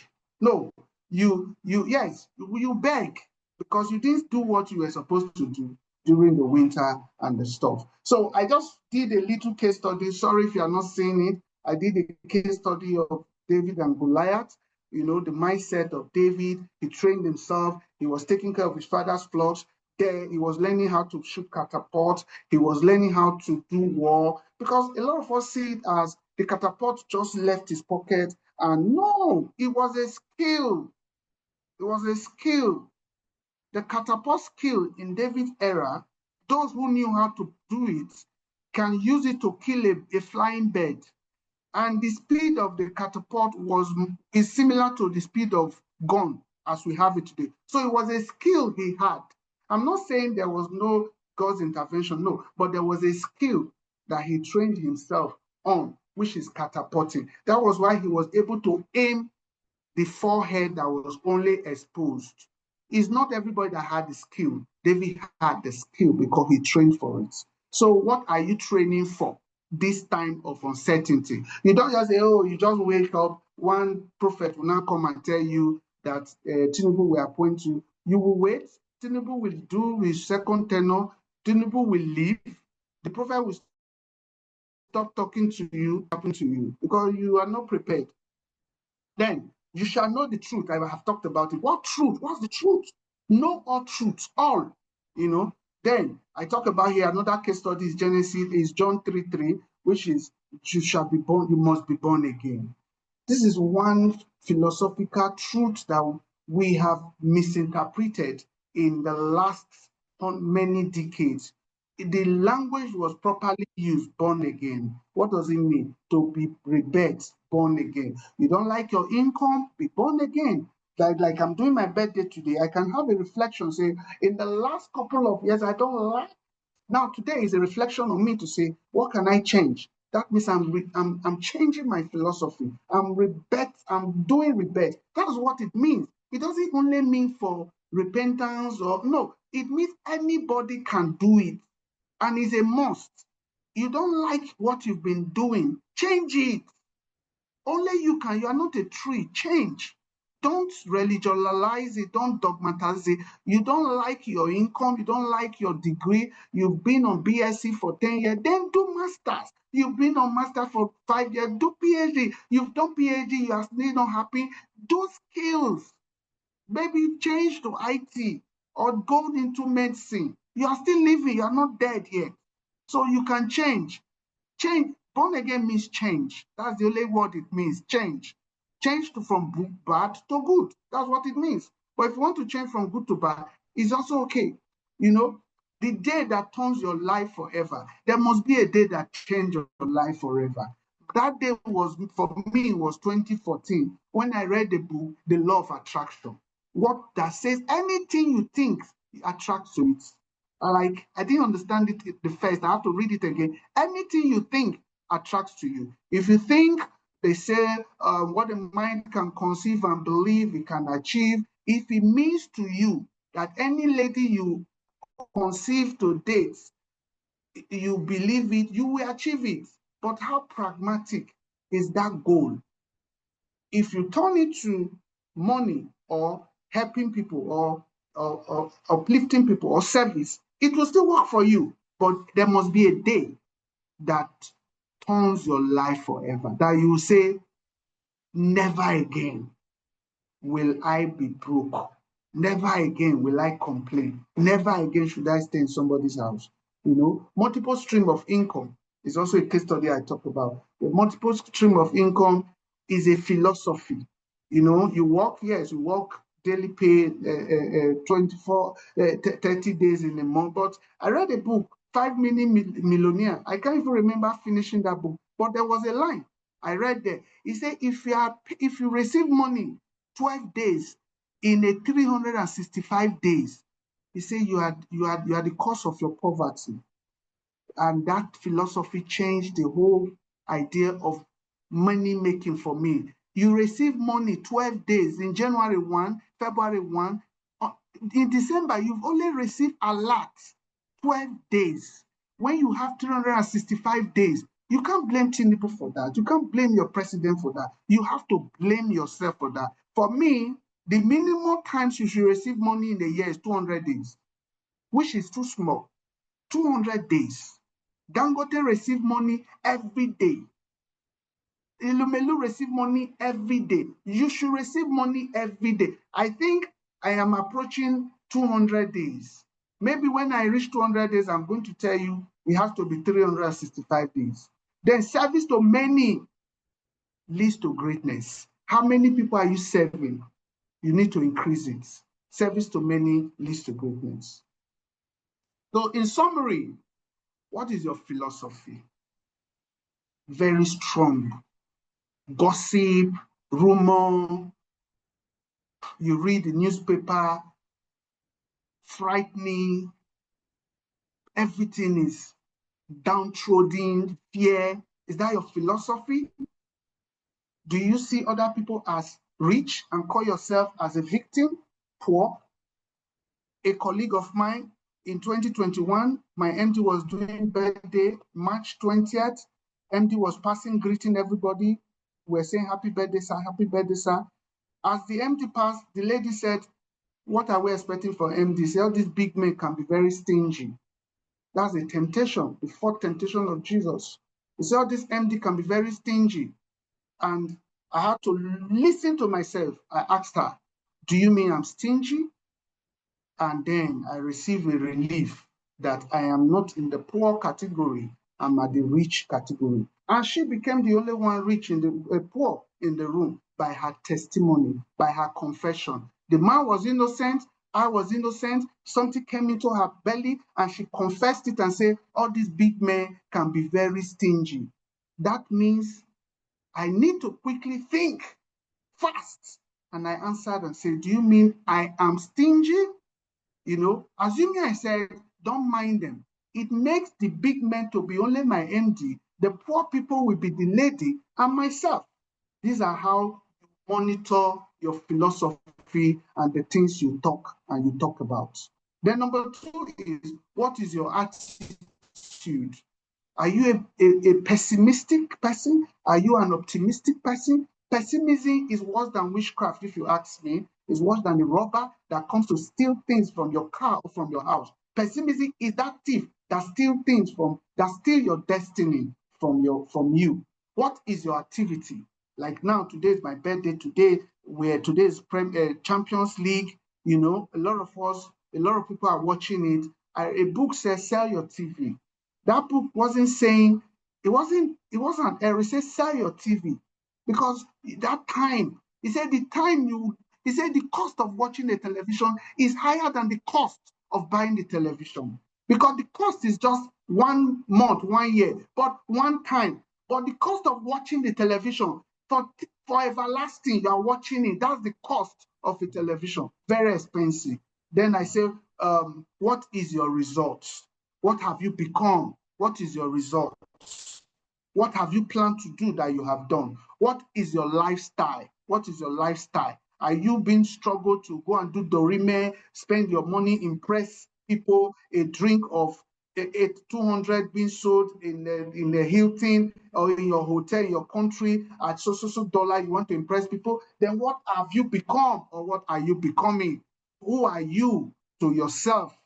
That in the time of uncertainty, how are you thriving? These are questions you need to be asking yourself. With that, I want to say thank you very much for giving me time to take you on my passion, which is knowledge transfer. The little I know, I want to share it. I want to tell people I have seen salvation through learning, and I want other people to know that through learning, we can achieve all that we need in this life. Thank you very much, and God bless. Please let's put virtual hands together for Dr. Sam tonight. It's been very, very, very exciting. Like I put in the chat room, Dr. took us in another dimension. You know, we're thinking, talking about leading in confidence, thriving in uncertainty and high pressure environments. We'll be speaking a lot of big grammars, but no, doctor decided to speak to us tonight, and I'm very, very, very, very sure that it has been a transformative one. Many of us have been imparted tonight. Doctor, thank you so much. In fact, because of our time, I'm going to leave this to Dr. Godwin to please give some remarks, and then wish Doctor happy birthday again. But Dr. Godwin is going to give remarks on what Doctor has just shared with us again tonight, because my notes is also full. It's full, but it has really, and it's my belief that we'll become better leaders. It is my belief that every one of us will try.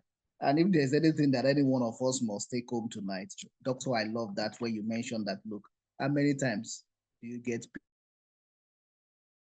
emphasizing this to many of us in this circle as well too?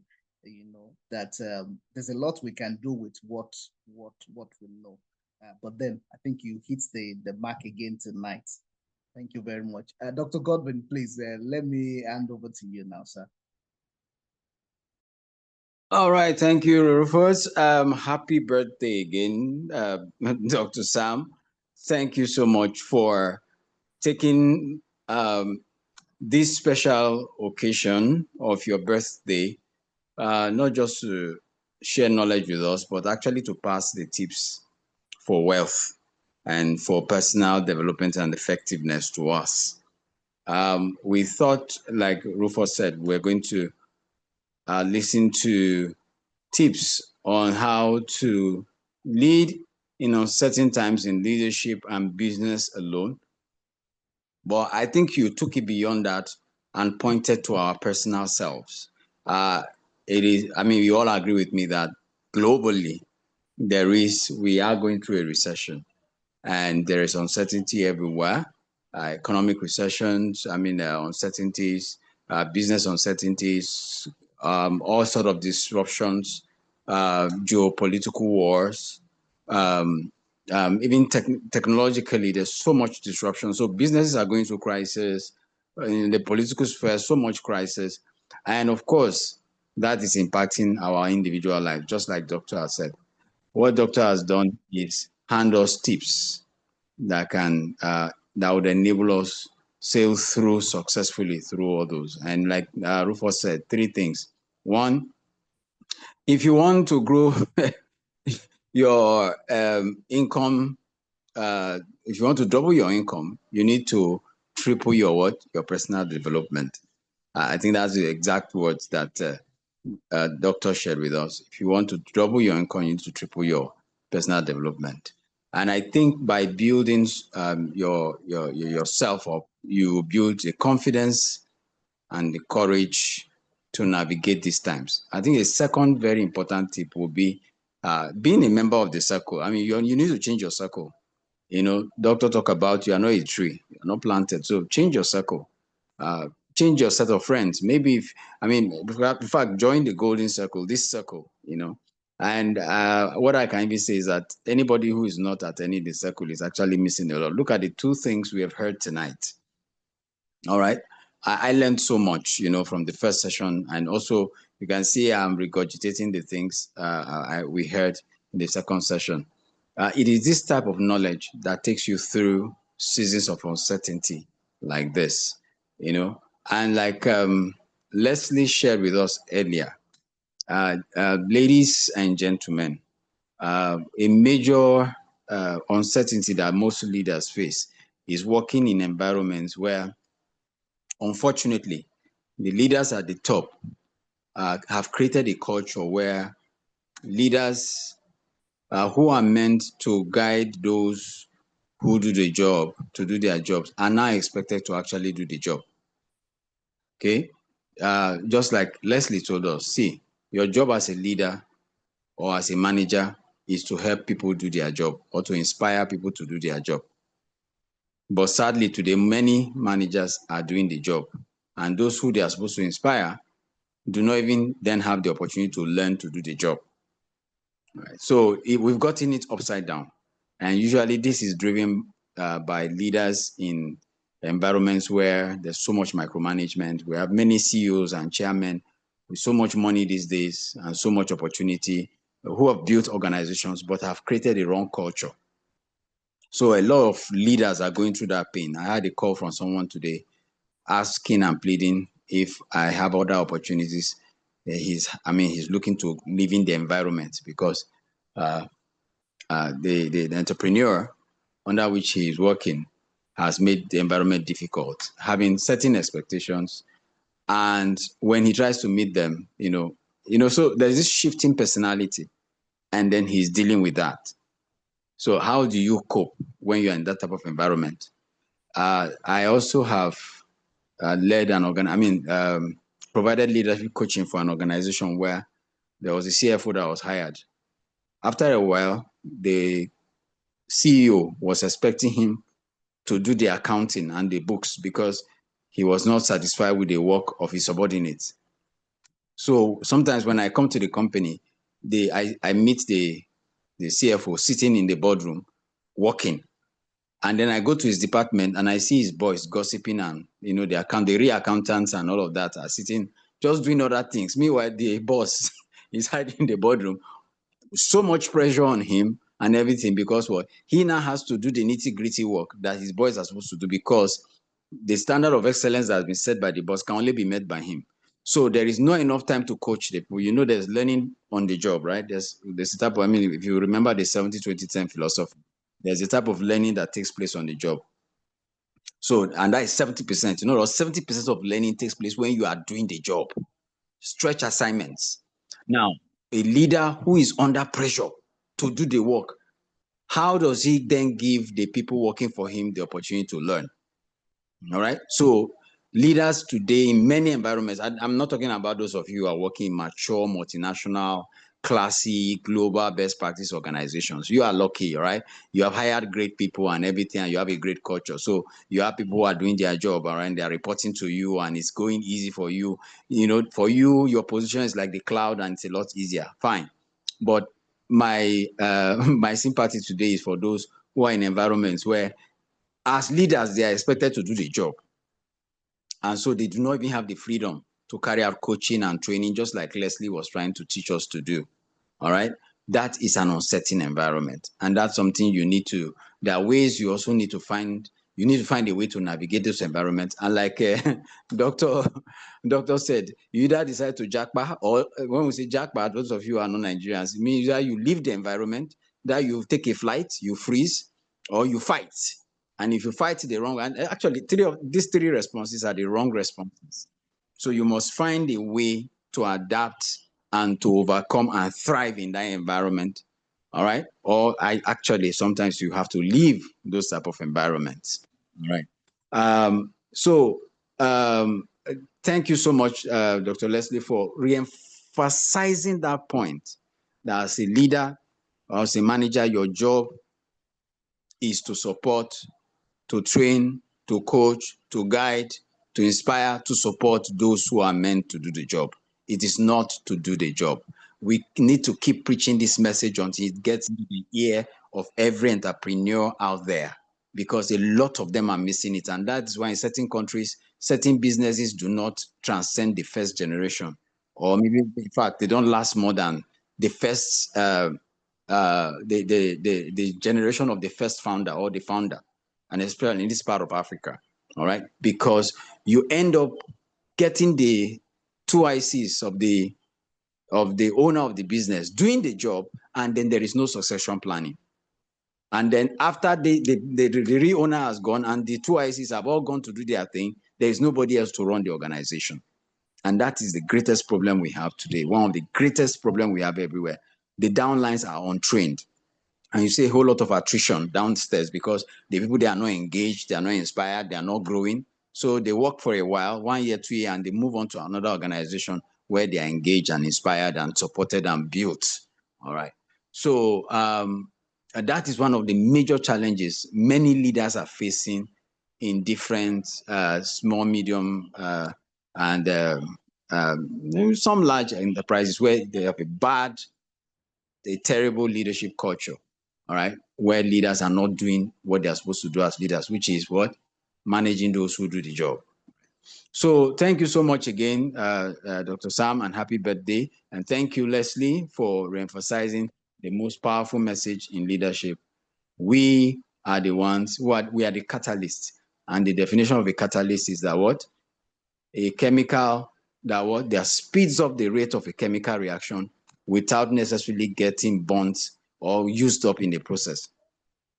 The football coach or manager does not play in the pitch.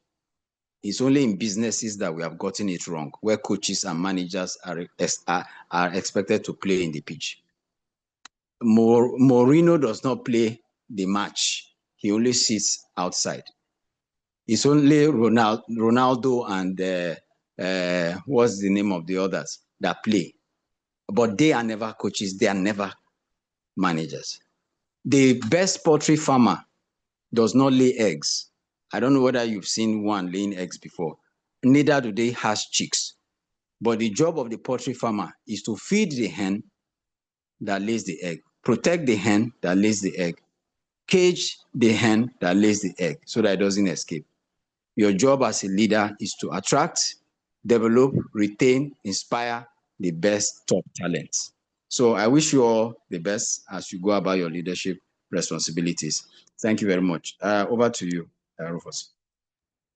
All right, thank you, VC. Well said. Thank you very much for the remark tonight. And then Dr. Sam, once again, thank you very much for sharing those inspiring sessions, thoughts with us tonight. You've provoked something in many of us tonight. And then we'll be glad to share with you the success stories as we move on as well. Thanks to Dr. Leslie George. We're so grateful for this session too, to inspire excellence as leaders, create those teams that can actually create the breakthrough moments as well. Thank you very much for sharing that with us. And then I'll still say this too. Dr. Sam has said it tonight, and I want every one of us to please take advantage of it. If you want to double your income, triple your personal development, here too at Good to Great, beyond the one we do selflessly, these free webinars we have, we also have a Sprint Global Leadership Development Program. As leaders, if you want to develop yourself, we'll take you through detailed training of how to actually get that done. Another session is coming up in June. So we want to encourage you to please make use of that opportunity. We'll also share with you on the platform of Good to Great Managers how to register for that program. The first quarter of that program, honestly, they have a lot of wonderful stories to share with us of how they benefited from the program. So please, I would like to encourage us, check the Good to Great Managers platform, and then you can avail yourself of, you'll see the link, and then you'll be able to join. And I quickly like to tell us that in the month of June as well too, we'll be coming back your way with lovely topics again, beyond bias, practical tools for building inclusive workplaces, diversity as a leadership strength, embracing differences to drive innovation. So we have Samuel Honor and Dr. Sebastian Okeke as well too, who will be taking us through that. So please make it a date with us last Saturday in the month of June to develop yourself. Please, thank you very much. Once again, we want to say a very big thank you to our leaders, to our coaches who have been able to make tonight a success with us. I want to say very big thanks to every one of you too, who actually stayed back to ensure that, look, you really get imparted tonight by what our leaders, what our coaches have got to share with us from the word of experience. Thank you very much. Please, in case you also are thinking about to join us, we'll drop the link, the platform in the chat room. Please feel free to click on it and feel free to share and invite some of your colleagues to be part of this change that is going on in leadership across the world, not just Africa here, it's across the world. It's a global program.